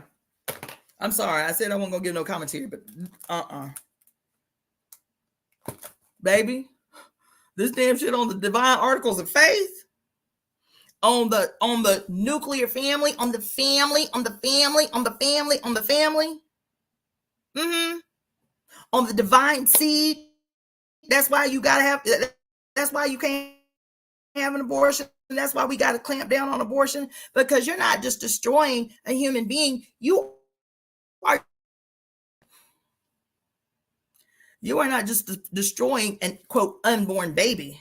You are having the audacity to destroy the divine seed of males. That's why you can't have no abortion. That even if a male is a rapist, what does she say? The society makes any mechanisms for oppression of women appear right and just and fitting. That's why men don't serve no real time for sexual crimes against women. Is because even in their most flawed self, whatever the mechanisms of oppression for women are just and right and fitting in a patriarchal society. That's why child molesters don't serve no real time. They don't pursue them. Is because in the mechanism, because in a patriarchal society, the mechanisms for the oppression of women and children and others always appear what? Right and just and fitting. You understand? Yo, that's what she said. Politics equal people activities. Religion is strong belief backed by action. I'm gonna stop there because I said I wasn't gonna get no commentary, but that last paragraph, like, I'm sitting here thinking about the last 2 weeks and how I'm seeing people crying. I'm also seeing some obscene shit. I'm gonna say, and I'm gonna make this plain as I can make it. And maybe only 50 of y'all will see it. Maybe 2,000 of y'all will see it. Okay, fine. But I'm gonna make this plain. These Black people, these brown people, these red people, these yellow people, these others, these women who in a state of desperation and lack of imagination, who are getting in full time on these institutions, these social media platforms, and all of this shit, talking about Biden or die, talking about there's no other hope but Biden, talking about some woman posted a damn meme of what was that movie? God, I forget what it was called, but it was something, Weekend at Bernie's or something like that, where the dude is dead, he dies, and they have to pretend, they have to make it seem like he's still real, he's still alive. And she had a picture of him waving his hand, and he dead. And she says, even if Biden shows up like this, I'm still voting for Biden. Y'all are wicked. Y'all are wicked. Y'all are wicked. These movie stars coming out now. What's her name? Jane Fonda. God damn it. I done met Jane Fonda because she's a big activist out here. Jane Fonda been an activist her whole life. Feminist, progressive, environmentalist. Jane Fonda been down for indigenous people's rights and struggles. Jane Fonda been a down ass dude for a long time. She been down. For me to see a video of this woman damn near in tears on a stage somewhere a week ago, talking about we have no choice but to vote for Biden, y'all are criminals. At this point, y'all are criminals. Now, when y'all voted for him before, I could be like, all right, poor things. They don't know no better. They don't understand. They don't know any better. They have a short-term memory. They don't know any better. They have fucked up allegiances to colors. They don't know any better. But now, after 4 years of Biden and the crimes that he has committed in broad daylight, and how the state has used him as the poster child for strategic and weaponized incompetence. If I hear one more person talk about poor Biden, he's too old, See, he's not even in his right mind. Poor Tink Tink. Oh, poor guy. Some black woman talking about, he don't need to be in office. He need to be in a nursing home. You know what? I like Biden, all right. The old Biden seemed to be a good guy. I can take Biden, just come and live with me, and I can wipe the drool off you. Making funnies. This motherfucker is not incompetent. Biden. He is not just, quote, some old guy who sits in an office. Biden. He is not some what do you call it? Some gentle, senile old dude. He is the poster child for the state's employing of strategic and weaponized incompetence to neutralize your goddamn senses. That's what he is. He is not only a representative of the state, he is an enthusiastic participant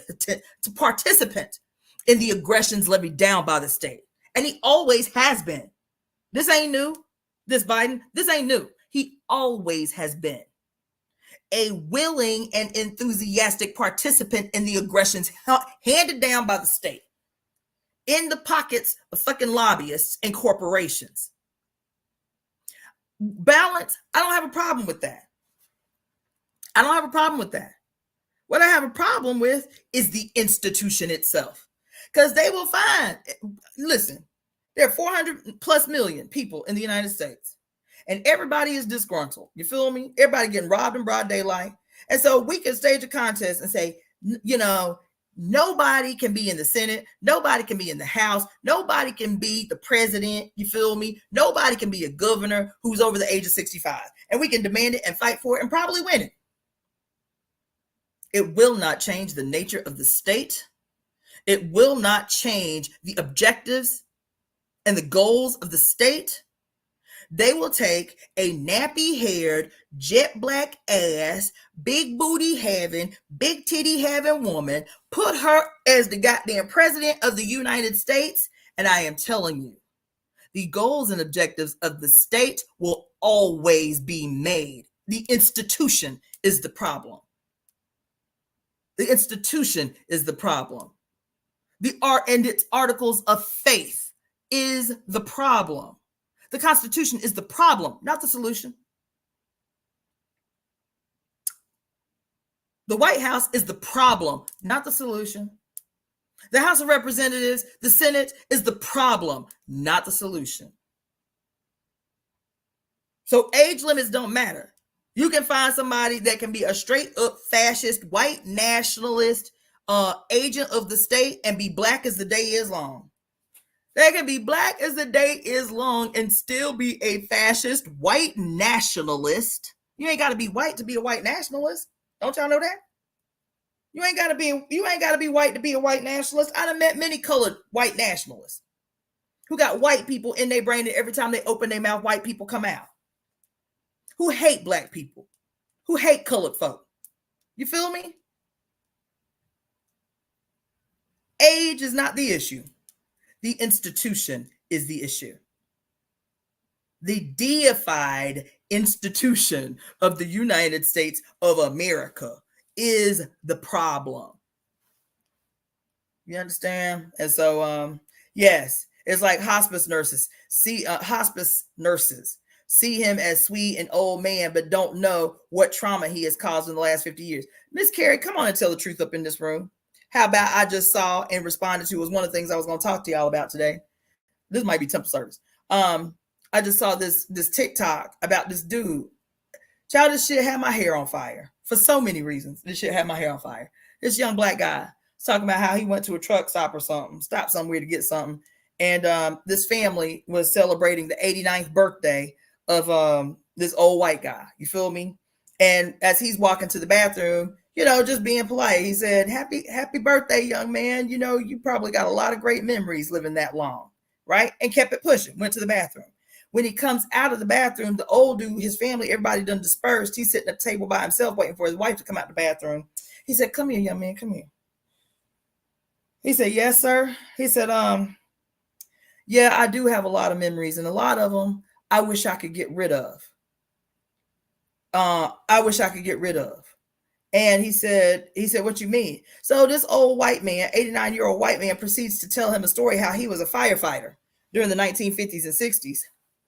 And it was a common practice for firefighters to get called to a location and realize the owner or the residents of the location was Black, and to deliberately leave them in the houses, apartments, complexes, stores, to leave them in there burning. Yeah, he did. He admitted that.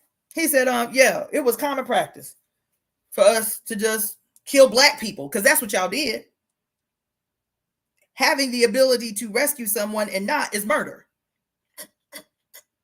That's what the article. That's what the articles of what do you call it? The articles of shit. The articles of genocide say complicity in genocide is punishable as a crime against humanity. That's what y'all documents say.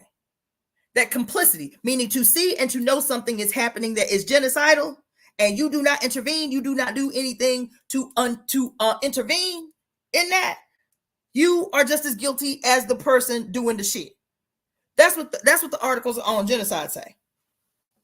The articles on genocide say that complicity in genocide is punishable as a crime against humanity. This dude admits to a young Black man that, yeah, I was in the fire. I was a firefighter for 20 years, and I can't count the number of men, women, and children we would sit and listen to them scream. That's what he said. We would stay and listen to them scream. I went into a building to, quote, rescue a Black baby, looked her straight in the eye, and walked out the building. And the Black guy that's telling the story, I'm waiting to see what his response was, because he never says what his response was. So I know he didn't respond. He didn't do shit. He didn't say shit. That's why he didn't say, I popped that old man in his motherfucking mouth. That's why he didn't say, I immediately called 911 to say that I had just received a goddamn confession from a serial killer. He didn't do that. He didn't call the police, because there ain't no statute of limitations on murder. And this dude, celebrating his 89th birthday, choose some random Black person to, quote, confess his sins. He didn't confess his sins. He was doing that to trick. He was doing that to exercise power. He was doing that to exercise power. Because that one time in this brother talking about the story, did the old dude say, I regret what I did? He never said that. He said he wished he could get away from the nightmares. That's what he said. He said he goes to therapy so he can get rid of the nightmares. He didn't say he felt guilty. He never said that. He said, what he said was, I wish I had made different decisions. That's what he said. He never once said, I regret this terrible thing that I had done. He never said, I hope God will forgive me for this terrible thing that I did. No, he went on to live a very fruitful and old life, 89 years old. He was exercising power. That's what he was doing. I hear story after story after story after story of people, women, Black women. Why they do that? We ain't motherfucking priests. They, all these women, my stepdaughter is an RN, telling us stories about how when these old diabolical white people are on their deathbed, feel the need to what? Absolve themselves? Looking for absolution from us? Confessing their deepest, darkest, most grisly secrets to the Black nurse, the one Black person working in the hospital, or the one Black doctor, or the one Black... I hear these stories over and over and over again. This guy, this random man in a restaurant, admits to this young African that for 20 years, he was a serial killer whose serial killer behavior was justified by the state. Why was it justified by the state? How was it justified by the state? Because all his homies did it too. There were no investigations on the arson or even on the fire that might have been an honest fire. There was no investigation to say how these people didn't survive. Y'all was there on time, like how they didn't survive. The state justified it. The state justified their decision to allow Black people to burn, to allow Black people to die in their homes, in these spaces. And both the state and these individual men working for a life-saving department letting these people die for 20 years. This one individual did that. Now span that over the whole United States. And his proximity to his image of God in his mind that says that God can kill or give life as he sees fit. What? That God can arbitrarily reward and punish as he sees fit. This white man sees in his subconscious his proximity to godlike power to say for himself. That's what happens with these cops. Their proximity in their imagination to God gives them the right to be judge, juror, and executioner on the scene when dealing with some other. That shit had me so mad.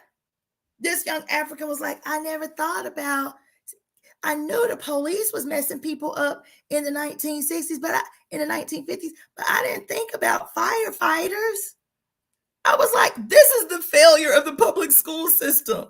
How does this young man in his mid-20s or something, boy, have you not seen images in the civil rights movement with these motherfuckers with fire hoses that were hitting the people so hard their skin was getting ripped off? Have you not seen these images? I never thought about the fire department. They white, ain't they? The fuck is you talking about? How his rage did not swell up like the plague in the moment and choke this dude out is beyond me. But he didn't even do the bare minimum. Because we always granting absolution.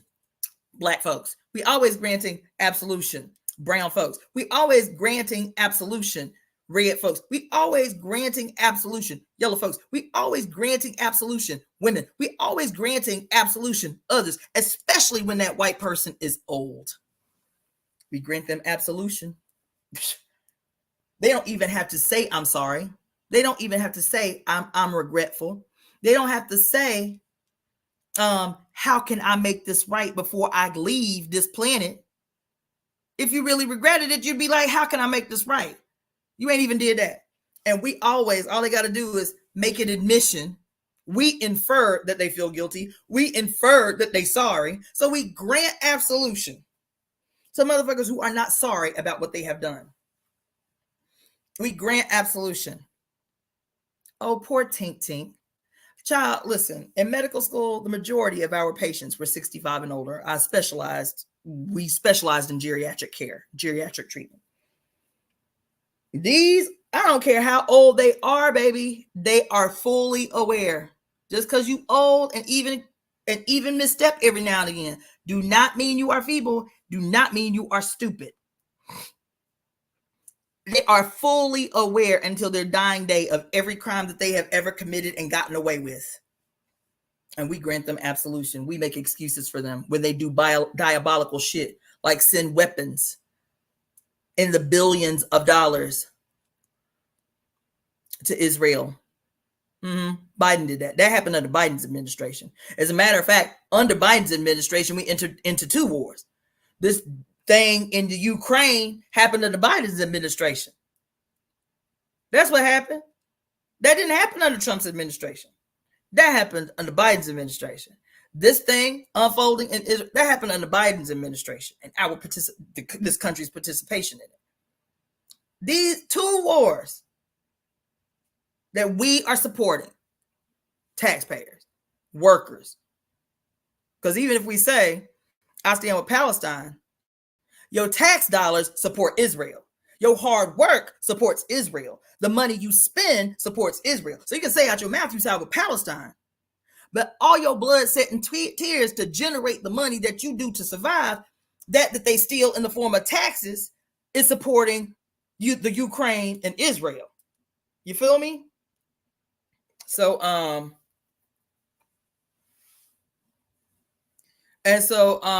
yeah, you understand. What we are looking at in the face of Biden and all of y'all are falling for, falling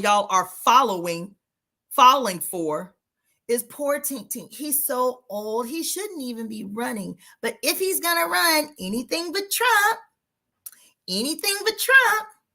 And meanwhile, the state is playing you like a fucking fiddle. playing you like a fiddle, bitch. How? One, through national gaslighting, a national gaslighting campaign of epic proportion. And two, through strategic and weaponized incompetence. You'll go and vote for this motherfucker because you feel sorry for him. You think, oh, poor Tink Tink. Well, at least he's a little bit more benign than Trump. Is he really more benign than Trump? With what we have been seeing since October 7th? Under his administration. Is he really more benign than Trump? And I'm not saying vote for Trump neither. I'm saying the system is the problem. The state is the problem. The Supreme Court is the problem. The Constitution is the motherfucking problem. The Constitution is America's Bible. The Constitution is America's Bible. Divinely handed down to white boys, you feel me, who we continue to call the Founding Fathers. I'm done. I ain't even ate breakfast before I came to fuck up on here. I'm done. But I'm going to tell y'all keep falling for this dumbass shit if you want to. I never thought I would say it, but I'm actually considering this notion. People have been kicking my ass for the last 4 years. You're going to have to get out of California, girl. This shit going to fall apart. California is going to get it the worst. You got to get the fuck up out of there. People have been telling me. I got friends literally all over the planet. Close personal friends all over the planet. There's one homegirl. She live in Sweden. No, she live in Switzerland. She told me, she said, look, America falling the fuck apart. And it's falling apart. She said, we watching this shit is like watching a movie unfold in real time. She said, we be on the news every day like, what the hell is happening in America? This shit is crazy. She said, so if you ever need a couch, you got a couch in Switzerland for as long as you need. You feel me? I'm getting offers like that all the time, and I'm laughing it off. Well, you know, when I started becoming a globetrotter and I get out on this road and I start traveling around the world, I'm gonna take you up on that. She's like, nah, bitch. If you need to get the fuck up out of America for real, you got a place to go. I've been hearing that so much. I got a homeboy that just bought some property in South America. People like, look, the writing's on the wall. And I'm like, you know what? I get it. I understand. I was a doomsday prepper for a long time. And when I moved to California, I still see clearly the role that LA plays and what is about to happen. LA is strategic for so many reasons. LA, Hollywood in particular, where I live, is so strategic for so many reasons. I am appropriately placed where I am in a city I swore I would never live in. There was no way in hell come hellfire and damn, it didn't matter. There was no way in hell I would ever live in California in general, and damn sure not Los Angeles. For me to end up in the heart of Los Angeles, in fucking Hollywood, literally blocks from the heart of Hollywood, I was strategically placed where I am because LA, Hollywood in particular, plays such a central and strategic role in the rapid dissemination in the war of ideas, which we have not adequately waged. You feel me? I have to be here. But I would tell you, these last couple of weeks have really been trying my motherfucking resolve. These last 2 weeks have been trying my resolve. I'm in here like, how can I get all this shit packed up and get the fuck up out of here? I'm done. This shit is off the chain. I got to go to Mexico with some shit. You feel me? And this week, these last 2 weeks is the first time I have said out loud to myself, I may need to really be strategically planning a bug out scenario. I might have to be up out here against my will. Yo. I hope y'all felt where I was coming from, because the read today, I swore I'm still going to try to be disciplined. I was disciplined until I got to that last paragraph. But baby, that's why the Temple of Evolutionary Emergence is so important, y'all. That's why the Temple of Evolutionary Emergence is so important. Is because we're not countering the state. We're countering the ideas, the philosophies, the theologies that gave rise to the existence of the state in the first place. The state could not be without patriarchy. The state could not be. The corporatocracy could not be without patriarchy. Globalization could not be without the patriarchy.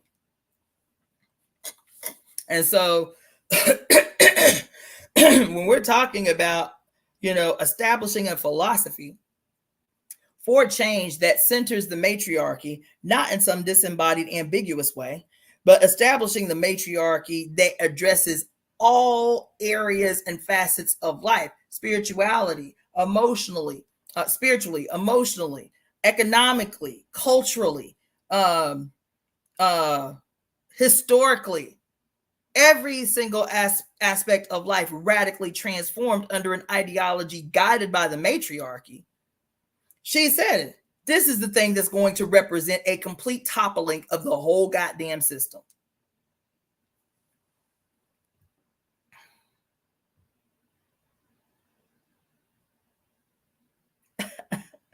I'm reading some of y'all comments. It's political and sets up to conquer and divide. They usurped our history and whitewashed, plagiarized the Bible. I don't subscribe to any version of the Bible. I know y'all do that. I know y'all get into that. Unless you're talking about the great cosmic mother, unless you're talking about the Sibyls as the origin of the Bible. Because I know some people be talking about, real Christianity started in Ethiopia, or the Christians stole the philosophy from Kemet and all of that shit. That shit was still patriarchal. In Kemet, what we say the Bible came from was still patriarchal. The Bible or Christianity has its origins in Ethiopia. That was still patriarchal. So that's not what I'm talking about. Unless voiceovers by Stephanie Marie, you talking about the mother hidden in the scripture because the Sibyls, then okay, cool. I accept that. I hope that's what you're talking about. Because I still reject the Bible. You feel me?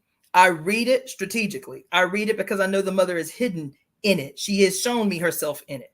But outside of that, it's still a wicked, diabolical instrument, weapon of mass destruction. That's what the Bible is, a weapon of mass destruction. That might have to be a sermon I do for y'all. The Bible is a weapon of mass destruction. Goddamn. That might have to be a goddamn temple service I do for y'all. Let me make a mental note of that. Ciao.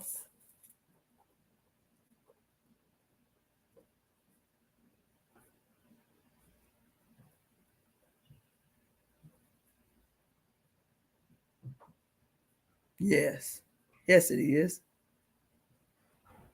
Yes, it is. You understand? Let's see. That's why men think they're entitled to have women and everything that comes with her. Yes. Because this philosophy isn't just it that's exactly what it is. That's why I watched this movie yesterday that y'all gotta watch. This baby. Y'all gotta watch this movie. I was up in here, child. Like, come on now. Come on now. Come on now. Boy, that movie made me happy yesterday. But y'all gotta wait for it because you don't get the coup d'etat till the end. But the name of the movie was called Confessions. The name of the movie was called Confessions. I think it's on Netflix. And I'll just tell you, it is about a group of three males who are serial rapists. They rape together. These are affluent, ultra wealthy white males who have an actual modus operandi. They actually have an MO for how they seek, how they aggress against, that shit was so deep and wicked, how they seek, how they aggress against, and how they dispose of the victims of their exploits. And baby, the movie was good. I was frustrated probably the whole time. But when I tell you that the last 15 minutes of the movie was worth the whole movie, but I'm talking about the coup d'etat is in the end, baby. The coup d'etat is in the end. There's another movie that's like that I enjoyed watching just for the end.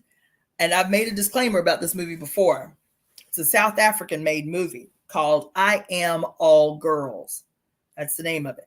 I Am All Girls. I Am All Girls. This is my disclaimer. The movie is good. It is. Simultaneously, the movie is hard to watch. It's hard to watch. And it's not graphic. So they don't, everything is what do you call it? It's inferred, but the nature of the crimes, even in inference, are still, it's hard. It's a hard movie to watch. And there were some contradictions. There were some things about the movie that I found really frustrating and white pandering. But overall, the pros way outweigh the cons. And baby, the coup d'etat is so worth it. Now, I told y'all, I do not watch movies that are extremely triggering. I do not watch horror movies. I don't seek to be on a roller coaster of emotions. I know how these motherfuckers manipulate us that way to get us to produce these highs and lows in our fucking stress hormones and fear hormones. So there's certain shit I refuse to allow to enter into my brain. I'm very deliberate about what I watch. And I always watch it as a scientist. I always watch it as a political analyst. I always watch it as a spiritual woman. I Am All Girls. It was good. It was good. Again, if you're easily triggered, I am easily triggered. If you're easily triggered, don't watch it. I don't want to subject you to that. But if you are looking for the nuance, if you are looking for the coup d'etat, if you are looking for a movie that talks about real justice, I Am All Girls. And also this movie I watched yesterday called Confessions. The end of that movie. Child. Yes, is what I said. Yes, is what I see. I want to tell y'all about it. I want to tell y'all so, but I ain't the one to be giving away shit. You know what I'm saying? I don't want to tell you, but I want to tell y'all about this movie. Ooh, that movie was so good. And I watched it on a whim. I ain't seen no previews. It ain't like big or nothing like that. Baby, that movie, Confessions. Ooh, it was so good. That shit had me in my feelings yesterday. It was so good. Woo! Let's see. So let me look at some of y'all other comments. He doesn't like Black women. It's archaeological evidence that the true creator God was feminine and had full lips and coils in her hair.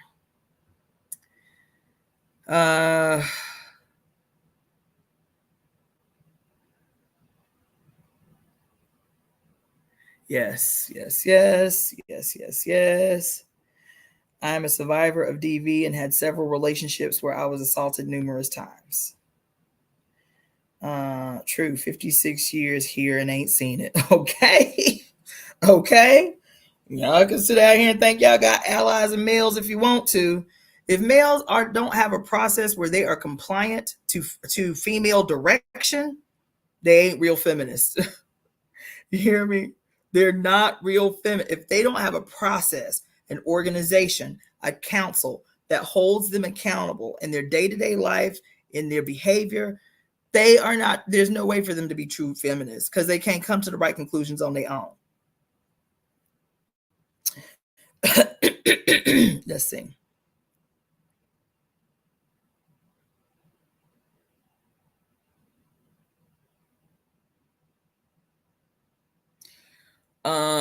Let's see.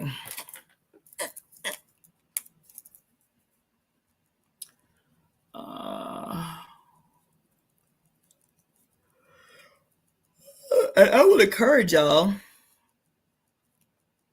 to go on. I think it's called the Catholic News Network. I think that's what it's called, the Catholic News Network. I would encourage y'all to go on the Catholic News Network and subscribe. That's what I did. Every day I open my email, I get new articles from the Catholic Church. I want to know from y'all's mouth what the fuck y'all up to, what y'all doing, what y'all up to, because they tell on themselves all the time. I read the Catholic News Network literally every day. They tell on themselves all the time if you know how to read what they're saying. So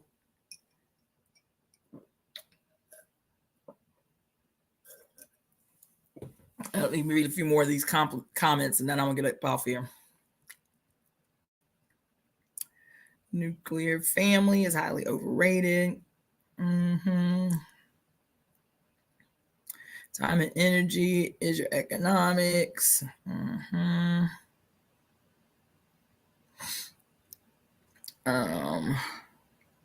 And don't forget that Moses also set up his family descendants, the Levites, to set up as ruling class among the Hebrews.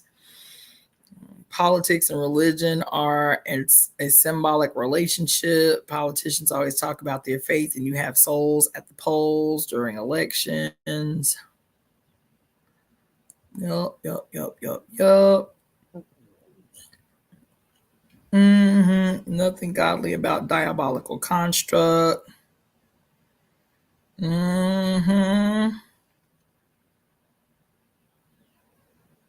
Yes, the serial killer was working out ritualistic bloodshed. That's why serial killers are not held accountable for murders they commit. Come on in the room, Brahmana Bava. Come on in there with the real. They aren't just not held accountable. Even if they go to jail, it's almost like they receive rock star status.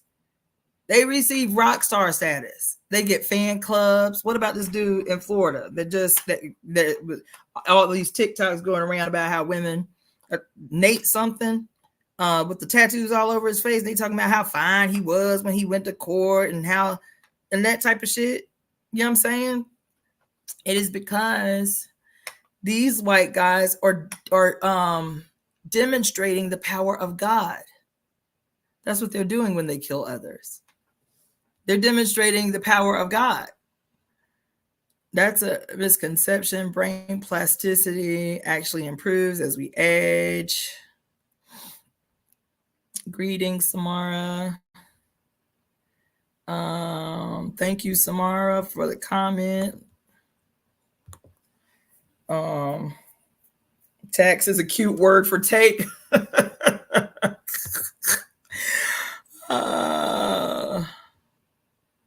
Love and peace, they taught us to turn the other cheek from their Bible verses and get our asses kicked. Yup.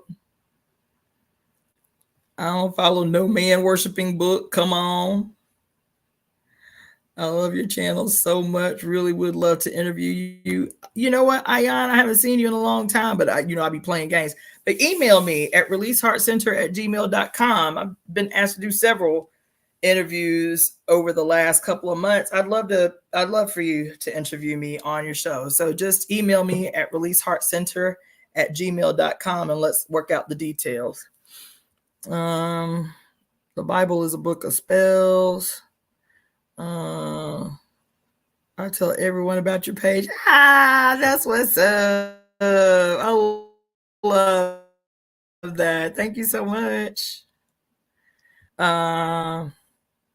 Is there a book club at the moment? Child, let me tell you.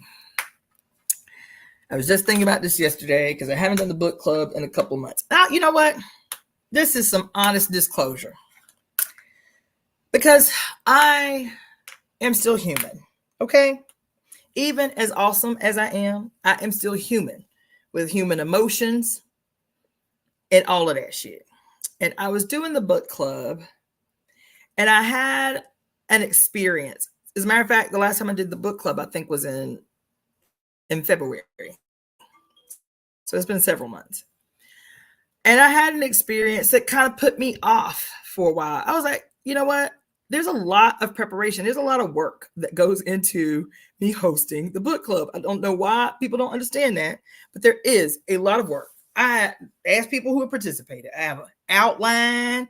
I send y'all the video links to the section that we're going to, cover and all that. There's a lot of energy, a lot of time, and a lot of mental energy that goes into facilitating the book club. I don't mind it. I enjoy it, right? But I also say in the book club that every time we had a book club, I open up at the end and say, okay, anybody have any comments, suggestions, critiques, whatever, at the end. And nobody ever said anything. And one woman just stopped coming. She was coming pretty regular. And she stopped coming. But she lives here local. So I was like, well, damn, because she had come to a few temple services in person. So I reached out to her and she didn't hit me back for about a month.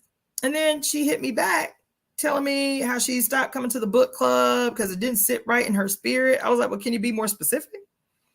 She said I was fear-mongering in the book club. That, it just really, one, I felt like you dominated the space. And I told her, I said, that is a legitimate criticism. I'm always trying to fill in the blank space, but I recognize I talk a lot. So I wouldn't have taken that personally. And if you would have raised it in the book club, I would not have been offended by that. People don't know how to struggle. People don't know how to raise an honest, non-malevolent critique. And so they're not comfortable.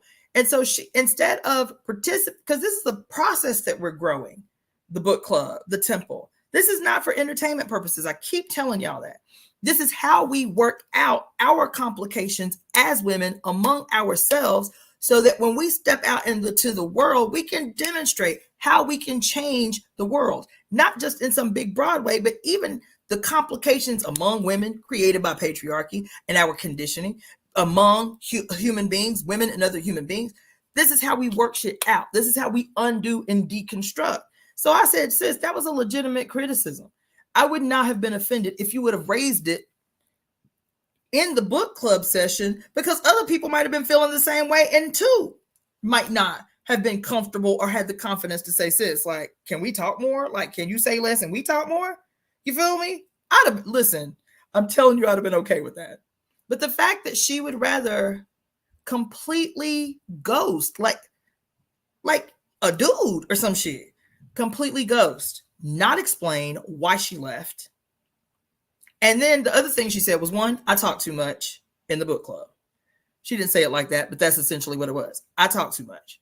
And two, that she felt like I was fear-mongering because the last one she was in, I was talking about the coming increase in violence against women. And I felt like that was fear-mongering. Girl, how you feel that? Like, am I talking about something that's not true?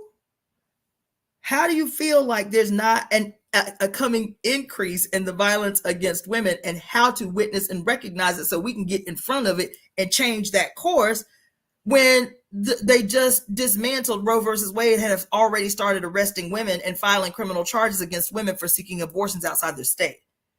I'm not just talking about somebody knocking a woman upside the head. I'm talking about political violence, religious violence against women. How is that fear-mongering? And so me talking about that is somehow more offensive than what we're seeing on a regular basis, even within the context of this election.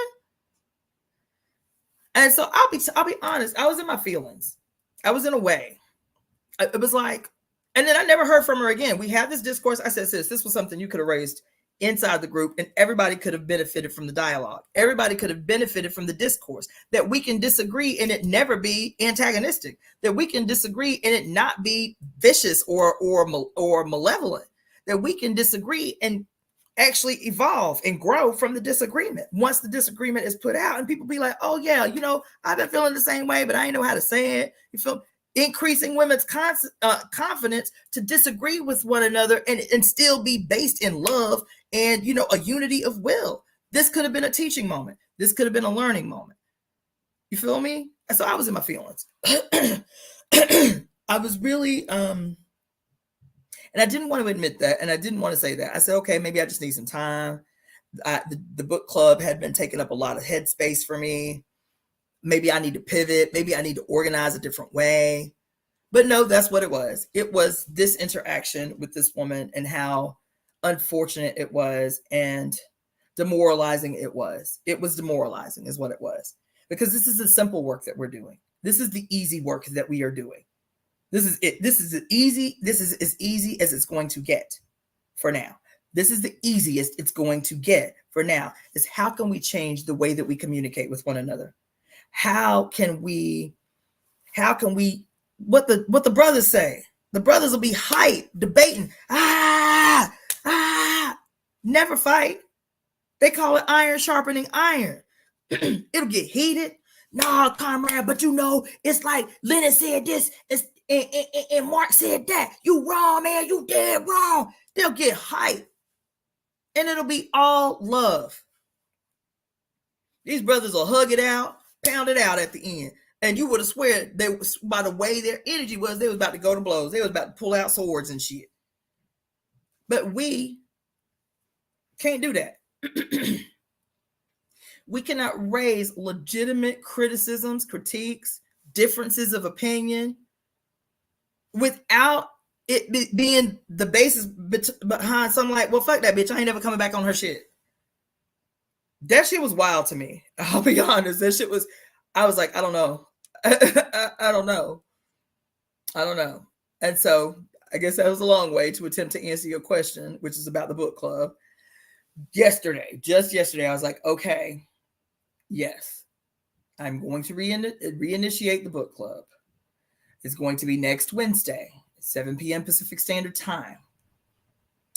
My promise to myself is that I will be a lot. I know y'all want it. I know y'all need it. Every time we get up on there, it's fun. I have fun in the book club. I have fun having face-to-face conversations with women from all over the country. I love the book club. I love the temple study, if you will.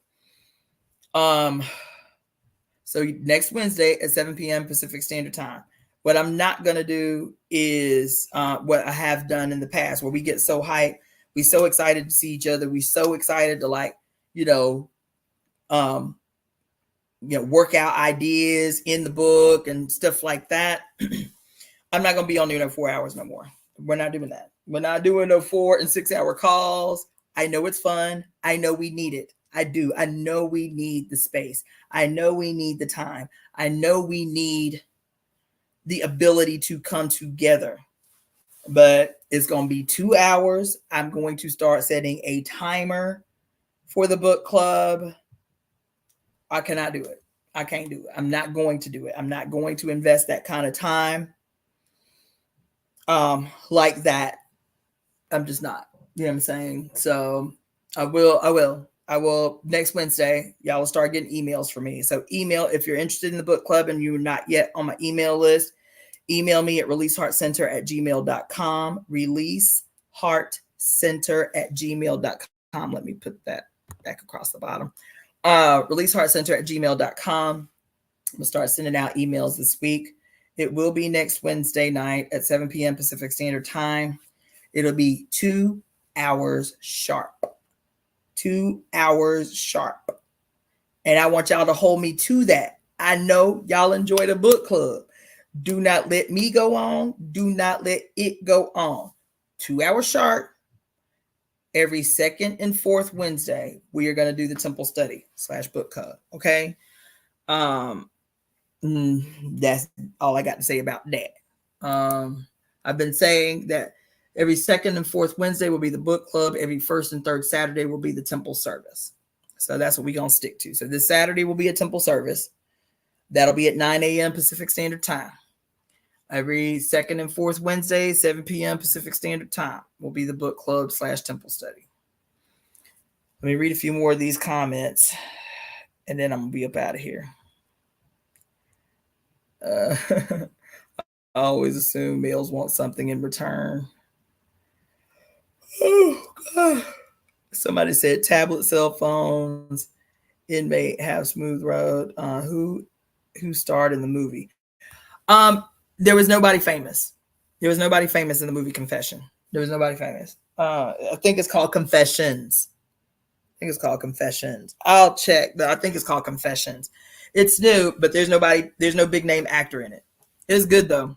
It was good. I might watch that joint again today. I'm gonna bring it back tomorrow. Like I said, Wednesday, second and fourth Wednesday, book club. Thank you all for your comments about the book club. Samara says you should bring it back. I love the book club. Listening and conspiring with powerful women feeds my soul. Thank you so much, T. Welcome, pretty Nikki. Nikki, email me at releaseheartcenter@gmail.com. I would love to read Women Who Run with Wolves in the book club. Okay, that might be, it's on the list, but y'all know the list is long, just so you know. Okay, the list is stupid long. Just so you know. Let's see. Oh, you talking about Women Who Run with Wolves? Yes. Yeah, I get that. I get that, Samara. But I also think a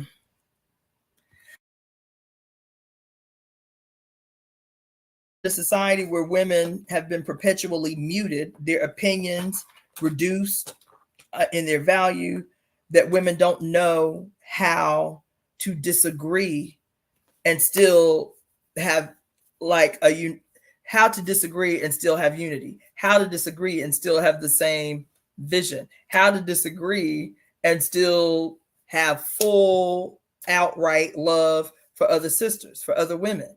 You feel me? Like disagreement has always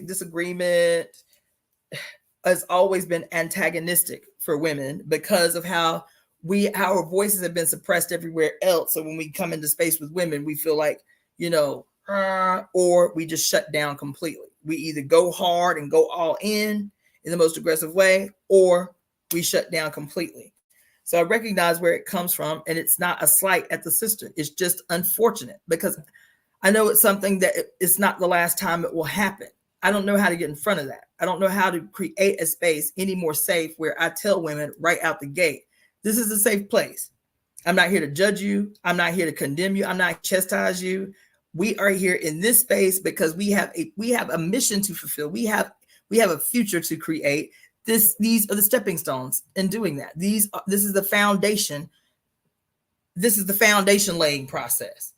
You know what I'm saying? And I don't know how else, I don't know what better way or how else to communicate that I will never be malicious towards women. I will never, don't mean I won't get frustrated, but I will never be malicious. I will never do that. I will never attempt to make some woman feel less than or mute her voice. I talk a lot. Y'all know that. I got a Gemini rising. I'm a mouthy bitch. That's okay. But I even tell y'all in the book club, y'all got any feedback? Y'all got any? I do that. I stop. I'm like, y'all in here? What y'all think about that? You feel me? But if I'm talking to, that's why the last time I talked about the book club, I was like, you know what? Maybe I just need to, we need to switch it off. Maybe I need to hand off the responsibility to y'all, where we set what the topic of the book club is going to be, and once every time we do the book club, somebody else leads the book club. I'm okay with that. I relish sitting in silence and letting somebody else lead. I don't have a problem with that. So maybe we can work out a scenario where that happens, where in real time, if you've never had any kind of experience organizing anything or anything like that, teaching you in real time how to lead a meeting, how to direct a session, how to create an agenda for a meeting, and all of that stuff. And then y'all take off with it. Child, I'm not just a child of Mercury. I'm a double child of Mercury. Child, Virgo is my son. Virgo is my son. And my rising is Gemini. I talk a lot. I think deep thoughts. Child, shit. Like, how you gonna get in your feelings about something that simple? I was upset. I'll be honest. I was upset and really disappointed. I was really disappointed. So now I got to be over my disappointment and say, okay, next Wednesday, 7 p.m. Pacific Standard Time, we gonna reinvigorate the book club. You feel me? We gonna give it a new shot of life. I'll lead the first couple ones until we reestablish a rhythm. Then I will email y'all the damn template for the agenda. And then I'll say, who want to do the agenda next week? Who want to lead the meeting next week? And then you have to do all the things, though. But this is the learning process. This is how you acquire power, is through learning. I'll walk you through it, train you through it for those who can't do it. Take the agenda, create the agenda, send out the email, create the the little marketing shit. You feel me? Keep it pushing. So that's that. I'm done. Now I'm starving. I haven't eaten. So I'm going to go eat and get some work done. And I appreciate y'all rocking with me. I'm going to divide this video into 2 parts. So I will edit this over the next few days. So the reading will be separate. And then I'll name the second half something else. All right. Love you guys. Thank you for joining me today.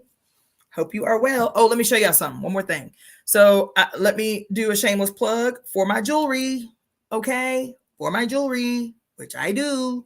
So that is www.daughterofthefates.etsy.com. www.daughterofthefates.etsy.com. So this is the first piece. Let me take it off. This is the first piece that I ever wire wrapped.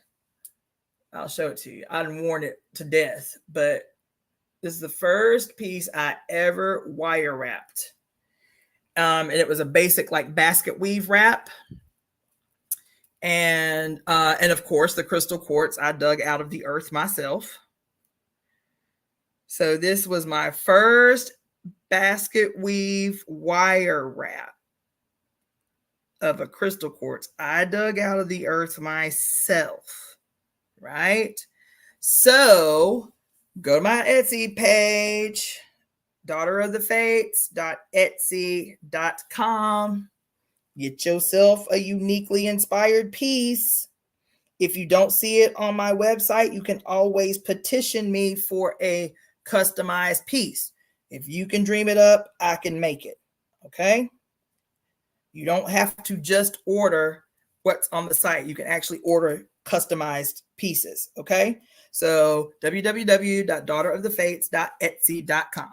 That's all I got to say about that. I love you guys. Thank you so much for sticking it out with me all this time. And I will see you.